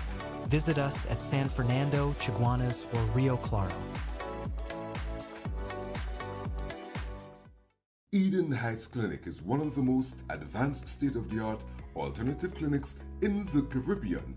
They offer a dynamic combination of life-changing treatments, including prolozone therapy, live blood analysis, halotherapy, limb backing, nutritional programs, colon hydrotherapy, weight loss programs, oxygen baths, and more. Their professional doctors, Drs. Carlos Navarro, Bronwyn Navarro, and Brian Thompson, provide consultation services in areas of diabetes detox programs, arthritis, sports injuries, heart disease, high blood pressure, persons suffering with knee, shoulder, and back pain. At Eden Heights Clinic, they understand that your health is your wealth. Get in touch with them to determine which service is the right choice for you. Visit them at any one of their 3 locations: at 13 Montague Avenue, Twin City, at 41 Ramsaran Street, Chaguanas, or give them a call at 640-8985 or 613-7571, or send them a WhatsApp to 493-9196. Eden Heights Clinic is your right choice. Concerned about the safety and security of your property? Then look no further. At Electromatic Gate Systems, they specialize in fabrication of gates, fencing, and much more. They also provide remote control access for sliding and swing gates and garage doors for residential, commercial, and industrial use. Have a design in mind? They can fabricate and motorize it into reality. Why choose them? They supply Italian-made motors backed by 10 years warranty, and you can ask about their lifetime warranty packages. Electromatic Gate Systems remains the sole authorized distributor for ProfoundNet throughout the Caribbean. Don't compromise your security. Contact them today at 333-GATE, that is 333-4283. Find them on Google, Facebook, Instagram, and TikTok, or visit their website at www.electromaticgates.com. Their team is standing by to assist. Attention all bakers, doubles vendors, roti makers. Try Chic Lisha high quality, unbleached, bromate free, all purpose and whole wheat flour. Bleached flour and bromate flour is treated with chemicals that can cause cancer, and this is banned in Europe and many other countries. Chic Lisha flour offers a healthier option, being that it's unbleached and bromate free. It also has a finer grain and a softer texture, lower priced and conveniently packaged in 2 pound, 2 kg, 10 kg and 25 kg bags. Available at groceries and supermarkets. For wholesale and retail prices, contact Chic Lisha Limited at 665-3336 or 480-8715 or visit them at Warrenville, Canupia. Chic Lisha Limited. Quality you can trust.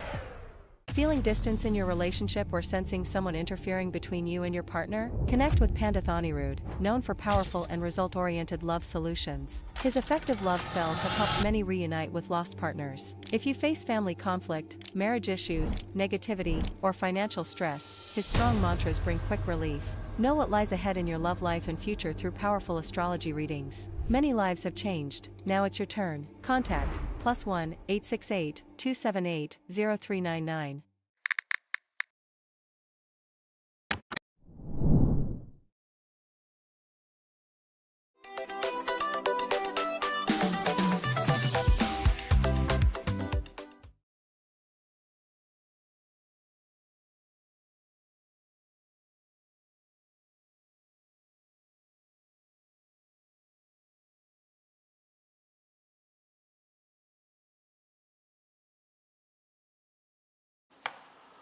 All right, people, so we're back. We are 17 minutes away from the hour of 8 o'clock. And for the next few minutes here, we're going to be in the company of Dr. Romano McFarlane and David Sam, who is to my far left. All right? So, immediate left, far left. So, good morning, Dr. Romano and David. And they are part of a group called CANACT. All right? CANNACTT, CANACT. All right, and they are a wildlife and environmental conservation group. All right, good, nice. So we will start with Dr. Romano here. In terms of your position, you are the lead researcher? Yes, sir. All right, and you also worked with the Forestry Division at a point in time? Until 2021. That was just, well, in the middle of the pandemic kind of thing. All right, so tell us a little bit about this. It's a non-profit, right? Yes, it is. All right, so tell us a little bit about it and, you know, who started it and where we are at right now and the intention, the purpose. The group started many years ago in Las Cuevas, where the community was involved in wildlife education and protection and so on. And I got involved when I was asked, and this is because of the neotropical otter. The neotropical? Otter. Otter? Yes. All right, and as in an otter, the animal an otter? The animal, the otter. All right, we have otters here? We do. Okay, all right, nice, cool. And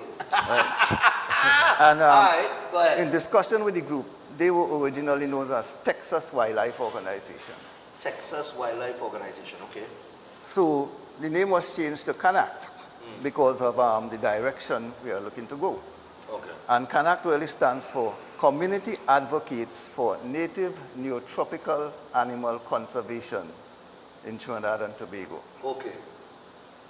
So, based on the otter, how it started is one individual, the president, the current president, he had fish ponds in his premises.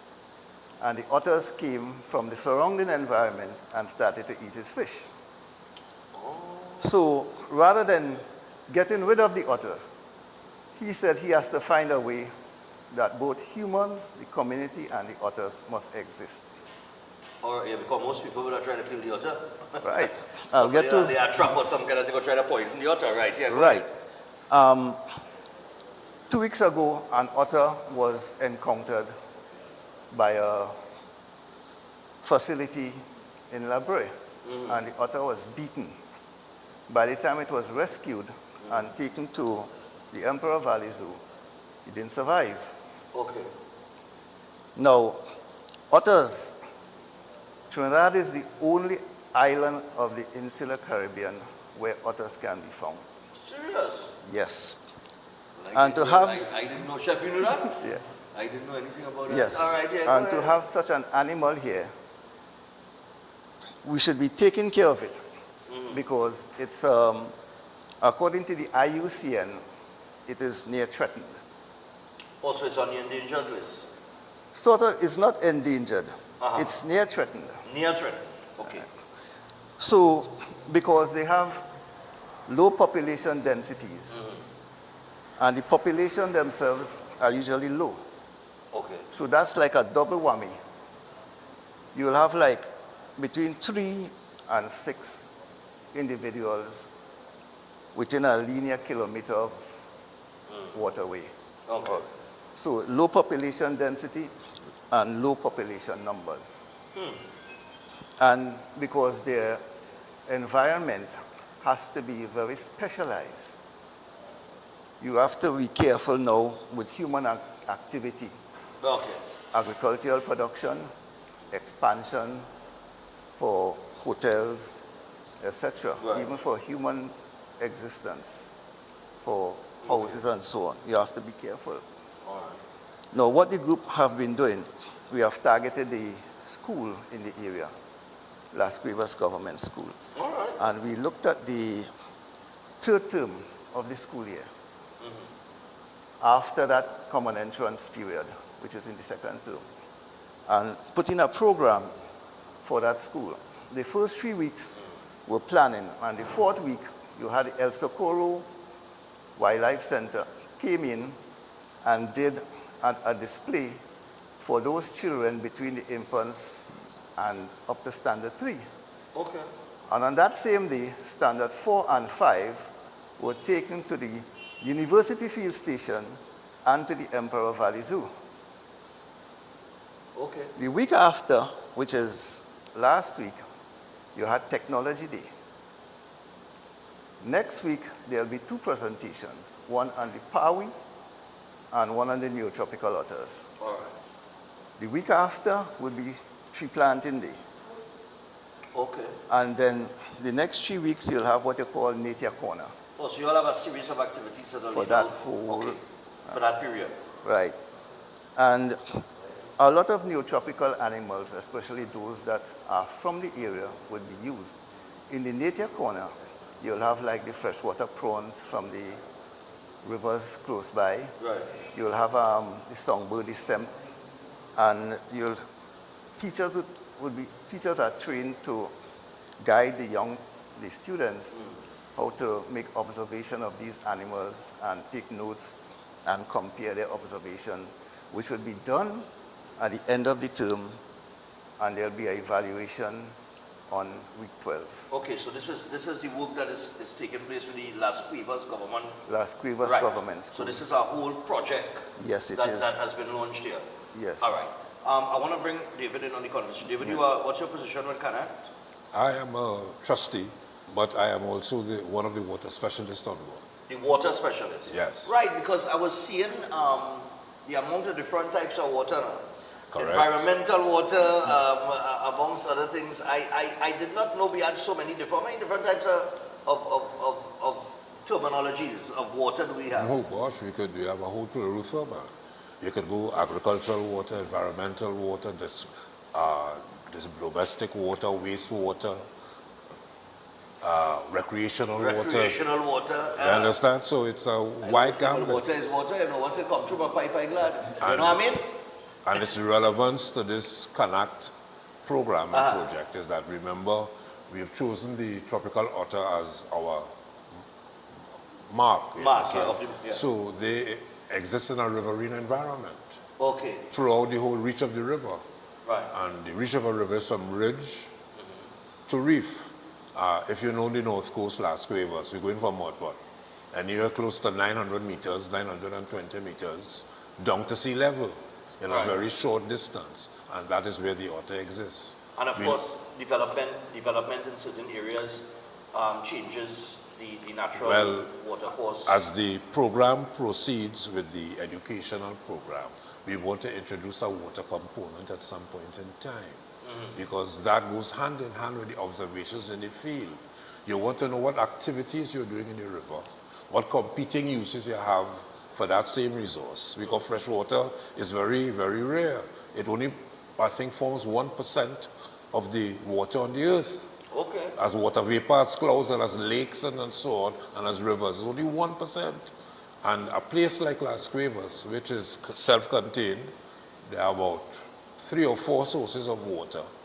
All of us have to share. Right. You understand? And there are competing uses in the valley. And part of what our delivery would be is to look for, as he says, what there's out there, how are they thriving, and what we can do to assist and still maintain everybody getting a little bit of the action. All right. In terms of the water resource and access to it. Great, man. Seeing that you all started, it's Las Cuevas, right?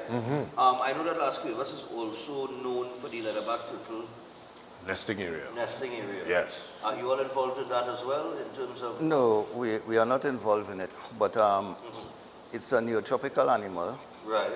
Because it comes here to nest. So whenever the need arises, we will become involved in it. Also, too, there are a lot of turtle groups that exist all around Trinidad, including the North Coast. Right. So the leatherback turtles already have advocates of its own. But it does not mean that at one point we would not be involved if we are asked to. I mentioned it because I know it's Las Cuevas, and I did not know that was a nest. I always know up Matura, Grand Riviere. Grand Riviere. I always know about there being the place that everybody used to go to.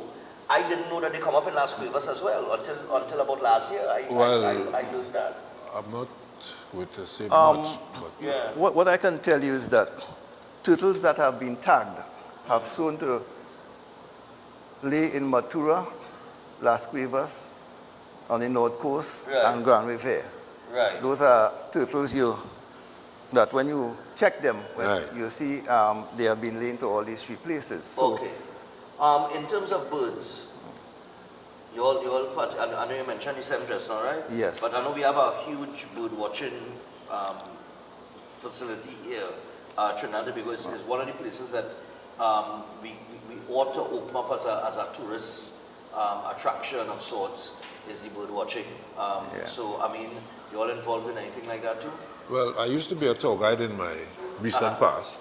All right. And what I can tell you, the amount and variety of birds that you find in Trinidad and Tobago is comparable to what you would find in South America. Really? The difference is you don't have to go far to see it.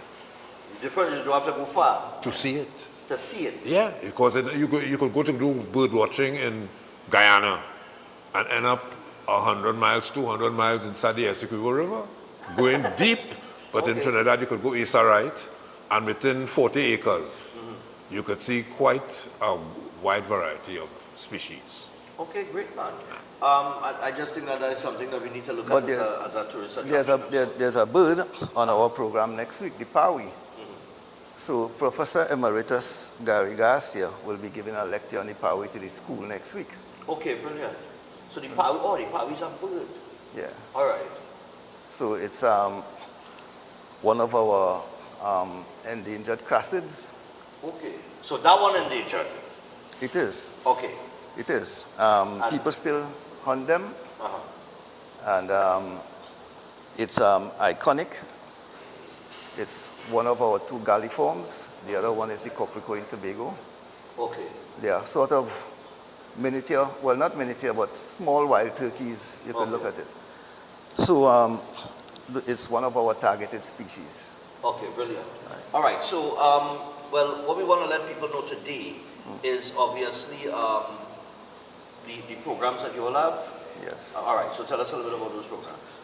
Okay, we're continuing to, besides the school, to do active research in the field for the otters. All right. And otters being an elusive animal, you know, it takes some time because the terrain in Las Cuevas, sometimes it is difficult. So we have been putting down cameras to locations where we think they will pass. Okay. And because not like a terrestrial animal where you'll see a feeding site. Otters feed mostly on fish, on crustaceans, and some insects. So you have to put cameras in a systematic way and see where you pick it up, and then try to focus on that area more intensively and collect data. All right.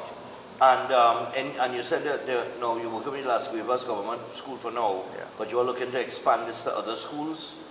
Is this like, is a group part, like you all want to get into the schools and involve the next generation into this conservation awareness? That may be the main focus, but we were thinking of dealing with the project in that particular area, being all-inclusive, trying to bring in all the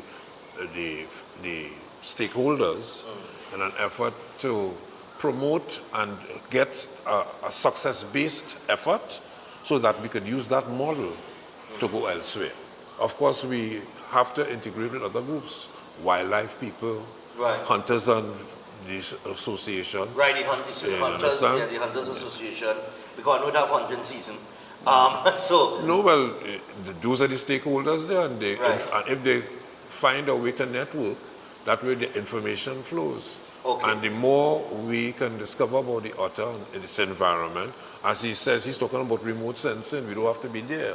But in today's world, everything is on social media, 3D Surfer and all these types of people.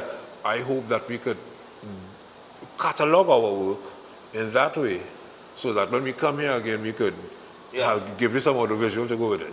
All right, good man. You understand? But because, well, you talk about technology and being able to monitor without being there. The technology is always evolving every day.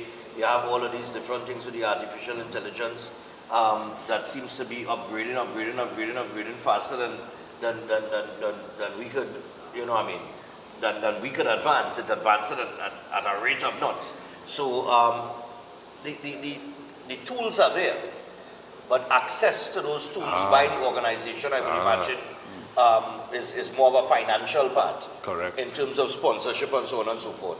So any type of sponsorship or partners that you all are looking for, right now, corporate, definitely, or otherwise? But in the pursuit of that, I would like to say we would back that up with the same audiovisual setup, the same presentation, so they would realize that we are, without resources in terms of financial, doing good work, because the real spirit of this kind of effort is volunteerism. Yeah. You understand? Dr.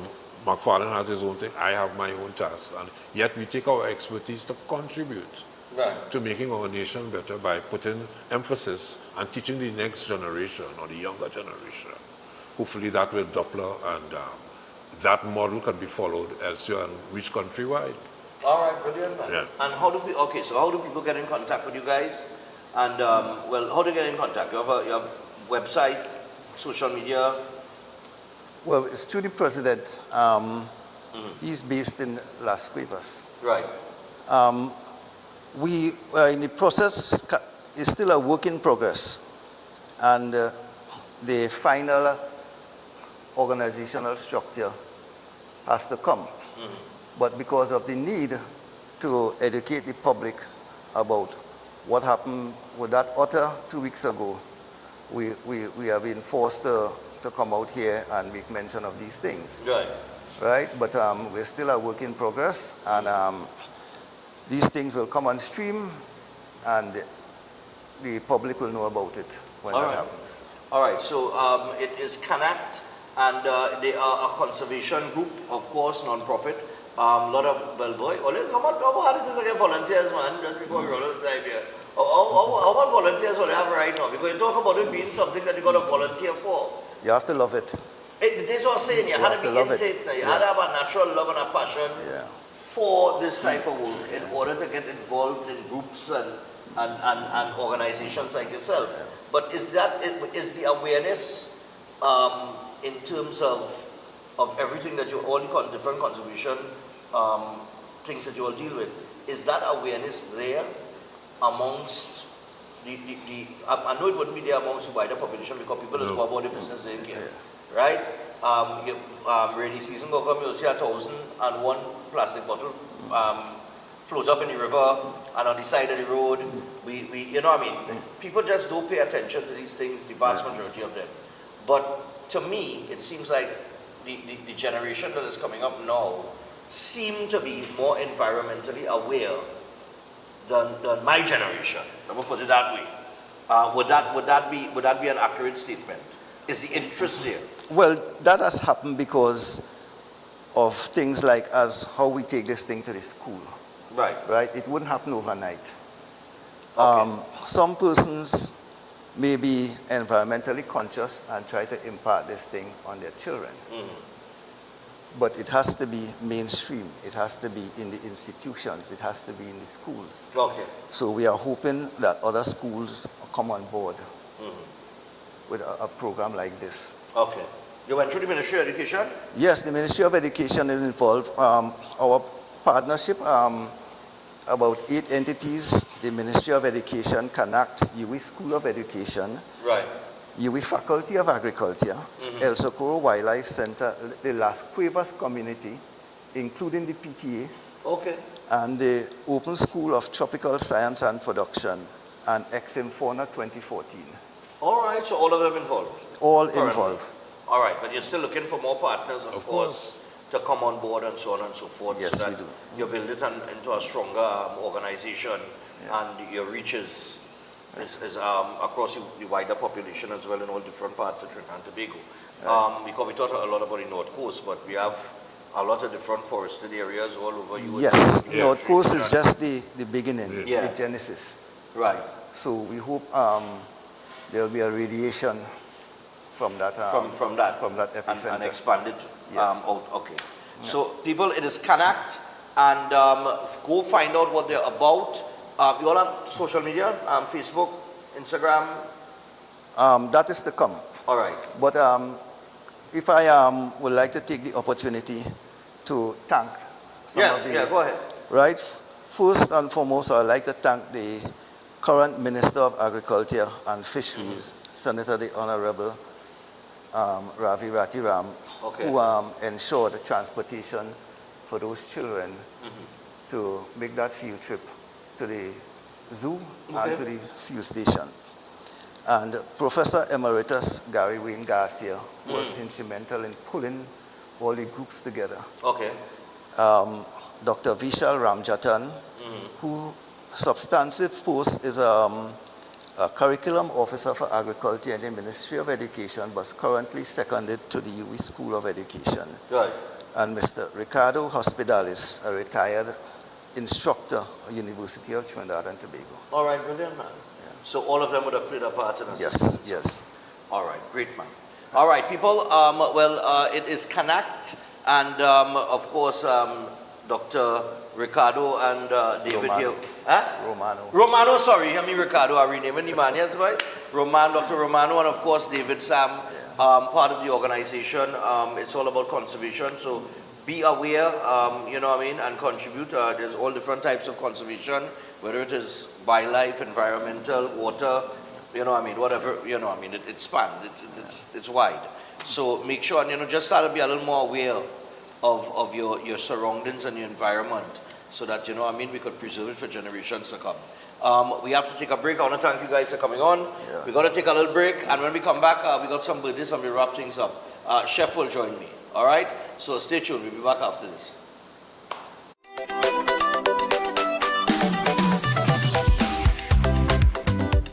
Eden Heights Clinic is one of the most advanced state-of-the-art alternative clinics in the Caribbean.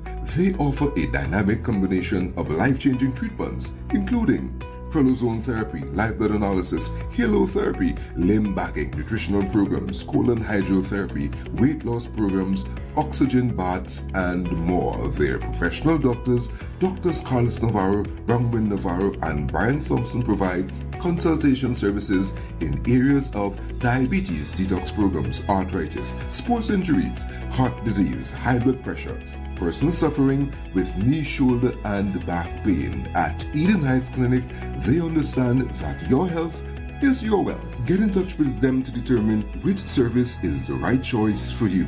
Visit them at any one of their 3 locations at 13 Montague Avenue, Twin City at 41 Ramsaran Street, Shoguanas, or give them a call at 640-8985 or 613-7571, or send them a WhatsApp to 493-9196. Eden Heights Clinic is your right choice. Welcome to Caribbean Tourist Villa, your home away from home in the heart of Port of Spain. With over 25 years of trusted hospitality, Caribbean Tourist Villa has been a reliable choice for both business professionals and vacationers. Our guest rooms are thoughtfully equipped with all the essentials for a relaxing and productive stay, and our tranquil pool area is perfect for relaxation after a busy day. We've created the ideal space for you to relax, recharge, and enjoy. Give us a call to book your stay today.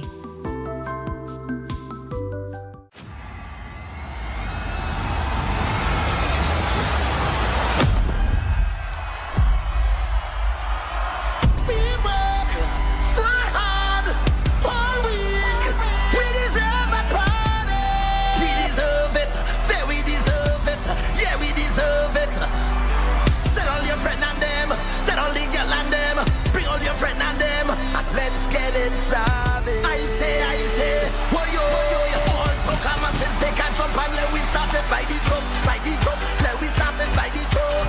Party on the road, there's a party on the road. Line it up, bring the shots and line it up. Party on the road, there's a party on the road. Look at lights in the back, watch my channel in the front. Party on the road, there's a party on the road. Come let we party on the road. Take a jump and let we start it by the drum, let we start it by the drum. Party on the road, there's a party on the road. Line it up, bring the shots and line it up. Party on the road, there's a party on the road. Look at lights in the back, watch my channel in the front. Party on the road, there's a party on the road. Come let me party on the road. So let me see your hands up in the air, wave them up in the band. People from everywhere, welcome up to the Master Ganesh Bhargav offers powerful guidance for all kinds of life problems, doubts, confusion, protection needs, and clarity. His astrology practice comes from a powerful ancestral tribal lineage with over 500 years of astrological and spiritual practice. Bhargavji does not dominate or pressure clients. Instead, he focuses on fixing problems with care and balance. His reunion love spells and death reversal spells are designed to restore harmony and provide lifetime protection. This is not individual effort alone, but collective spiritual power working for you. Many clients notice strong positive changes within a few sessions. Call +1 868 347 2350. Welcome to Car City Trading, your #1 supply of brand new Korean auto parts. Come on down to lot number 78, Bamboo Settlement number 2, Valsain, between the hours of 8 a.m. and 5 p.m. Monday to Friday, and 8 a.m. to 2 p.m. on Saturday to get your Hyundai and Kia vehicular needs. Car City Trading has everything your vehicle needs, from a brand new head and blocks to engine parts, transmissions, suspension parts, body parts, electrical parts, braking system, AC system, even the smallest sensor, and much more. WhatsApp us today at 704-2246 or call us at 645-2603 and let us be your car parts solution. Be sure to find us on Facebook, Instagram, and TikTok, and look out for our monthly deals and promotions. Car City Trading, quality products at unbeatable prices.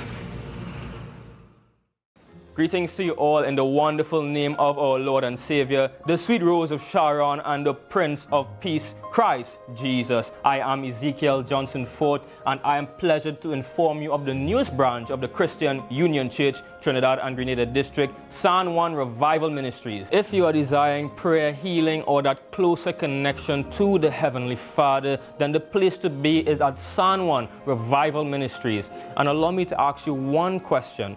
Are you living a life without Jesus Christ? Do you desire freedom from spiritual bondage? Then the only solution to your problem is Him.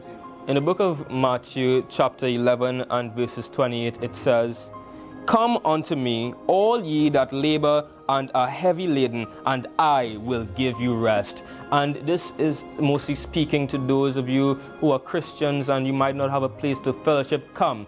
Fellowship with us at the Christian Union Church, San Juan Revival Ministries. Come, be edified and equipped by the Word of God preached by the man of God, Senior Reverend Bishop Dave Donation. You will be empowered by the move of the Holy Spirit of the living God. Come and be comforted. If you desire to be an environment that shows compassion and care for your spiritual needs, growth, and development, then fellowship with us at number 1 Bagatelle Corner, Saddle Road, every Sunday morning at 10 a.m. to 12 noon. I look forward to seeing you there, and God bless you all, and may the peace of our Lord and Savior, Jesus Christ, be with you now and always. God bless you all.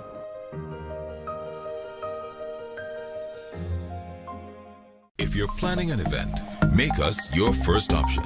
At Reality of a Dream, we can make your event memorable. We can assist in planning your corporate functions, moderate gatherings, family occasions, christenings, and more. We also cater for weddings and other special occasions. Our newly renovated venue includes a majestic entryway, which takes you along a path to a fantastic indoor facility which can accommodate up to 80 dining guests. A recently completed, fully air-conditioned, beautifully designed wing, which maintains the theme and flow of Reality of a Dream, adds 30 extra seats for dining guests. In total, we can now seat a total of 110 dining guests. Come see for yourself the splendor that awaits you. Walk along the path and make your way to the breathtaking, well-maintained swimming pool and gazebo, and also the entire grounds of Reality of a Dream. We've also updated the Dream Suite, which comes with all modern conveniences, where guests can enjoy the feeling of an exquisite retreat overlooking the entire area. Reality of a Dream caters to professional events. We provide secured parking for guests, so call us at 332-6880 and ask for Harriet, located at number 15 Moses Avenue, San Juan. Reality of a Dream, making dreams come true every day.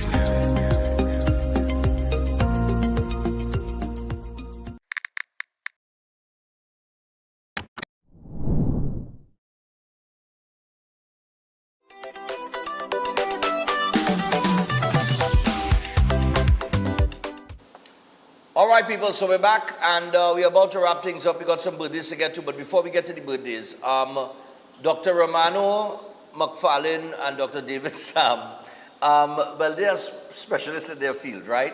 But what happened is the president for Connect ran late, so he reached after the interview started. But he's the man, I talked to him during the break there, so he had all the information. You understand what I'm saying? But what he said is that if you want to contact them, you can look for Connect on Facebook and Instagram. So there is a Facebook, there is an Instagram. They have a lot of things going on and a lot of work in progress. As a matter of fact, one of the big projects they have right now that was not mentioned, that I'll have them back on to talk about because they're going to have little video footage and everything of it. There is a climate, what is that, climate village? Yeah, climate village. Yeah. It's something like that, right? And last week was trying to put together. Right, they're building a climate village, right? Or a climate smart village or something, so he said. Yeah. Right. And it's never been done before, and they would be the kind of blueprint. Everybody else who is in conservation work, they're looking on to see how this smart climate village or climate smart village, how it comes out. So that it could be implemented in other places now. Yeah. So some interesting stuff going on with the group. But yeah, it's just the president, he ran a little late.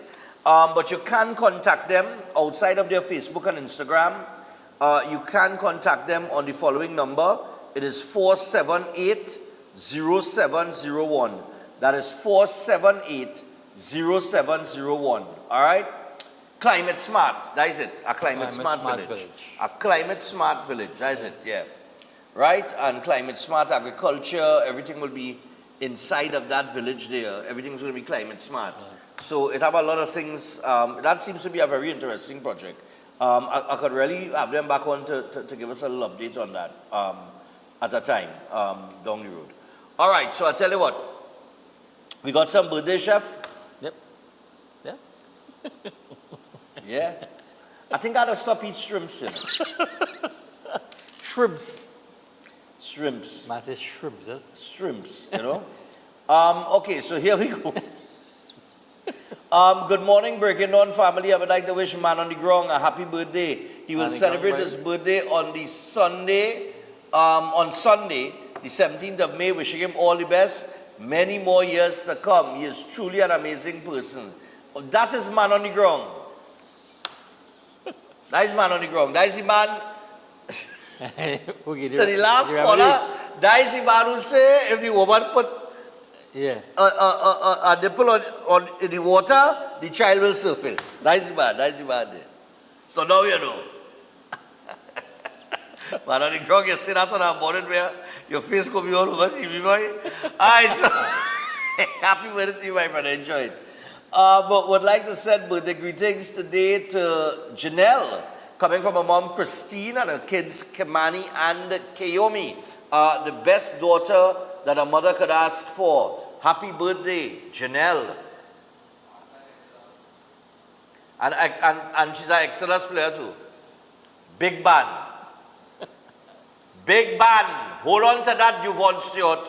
You hold on to that. Manchester United might have beat Liverpool, but you hold on to that. Right? Exodus. Also, just want to shout out, I see him just now, where Juvon. I just want to shout out a happy birthday to Mr. Eddie Rahim, who will be celebrating his birthday on Saturday, that's tomorrow, from his beautiful wife Violet, his two lovely daughters, Chrissy and Carissa, his loving grandson Jaden, and his adorable pet dog Malta. Thank you and God bless. My dad gets up early every morning to watch your show and would love to meet you one day. Oh, okay, all right, man. Maybe one day, man. All right, that is Mr. Eddie Rahim, man. Buy a ticket for the man to the Breaking On Christmas party. I easy to find, you know. Join the community. Join the community. 5K last Sunday in April. Yeah. Breaking On Christmas party. First Saturday in December. Join the Synergy. And you can come and have a time. The Synergy community. You understand? Join the Synergy network, man. The Breaking On network. Happy 70th birthday. All right. Going out to Chandra Katwaru. A very happy 70th birthday on Sunday. She will celebrate it. You are a true blessing in our lives and we love you endlessly. May God bless you with long life, good health and all happiness that you truly deserve. This greeting is coming from your husband Siraj, your 3 children, 2 sons-in-law, her daughter-in-law and 2 grandsons, Naveed and Daniel. And a blessed weekend to you guys as well. And enjoy your birthday. 2 more. Birthday greetings to a most remarkable lady called Jenny from Irvin and the rest of the family. And they want you to know they love you very much. So, Jenny, happy birthday to you. And finally, good morning. Can you extend happy birthday greetings to my cousin Roland Mohammed, better known as Charlie of Stone Road, Peparo. Greetings coming from his cousins Zelina and Benjamin Jagasa. Not forgetting his darling wife, Carissa Mohammed. Wishing him all God's blessings for the years to come. And thanking, well, all right, thanks in advance, they say. But happy birthday to Roland Mohammed, man. Do enjoy your birthday today. Nice. All right? We're 20 minutes past the hour of 8 o'clock. We've got to wrap things up. I have to get off the radio. Chef, what are you cooking for today? Getting preparations for the weekend for classes as well. All right, great, man. And I want to say to all the school kids out there, all the secondary schools, keep positive. Positive is going to happen. And we're here to help the situation and make a positive impact in all the school kids. You know, there's so much negativity happening. But listen, food is life, as Chef Shara say, and we have a lot of good things coming, man. That's what we're talking about. So people, we wrap things up. I cannot believe that I'm just about a month until my 49th birthday. What? I am closing in on 50. Join the Major League just now, boy. Join the Major League, boy. How old are you? The Major League, boy. How old are you? I'm 58. 58? I'm 58. God's spare life, I'll be 59 in August. You 58, Chef? You August 10 years older than me? August Leo. August Leo. Oh, you know, Chef 10 years older than me? How old you thought Chef was? And they say I'm looking younger. How old you thought was Chef age, real quick? You thought in 40s? You taught chef in the 40s, Chris? Chef, if you, listen, Chris, if you could have taught chef in the 40s, then I had to be 25. Right? Because I thought chef was like 53, 52. I didn't know he closer to 60. I thought he was closer to 50. I'll be 58. But I'm closing in on 50, boy. I'm 49. I'll be 49 next month, the 18th of June.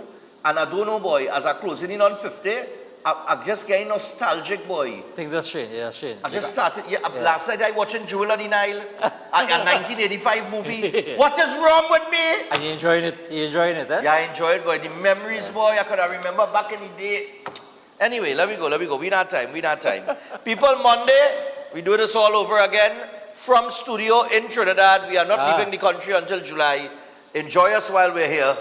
We are out. Enjoy your weekend. Have a great day, and may the country be safe. All right? And may you be safe on and off the road. What's that? Curep? Flying out Curep. What? What you say? He's flying you out to flying out to Curep? Yeah, but that's the one thing you might need a passport for. They might ask you for a passport. First.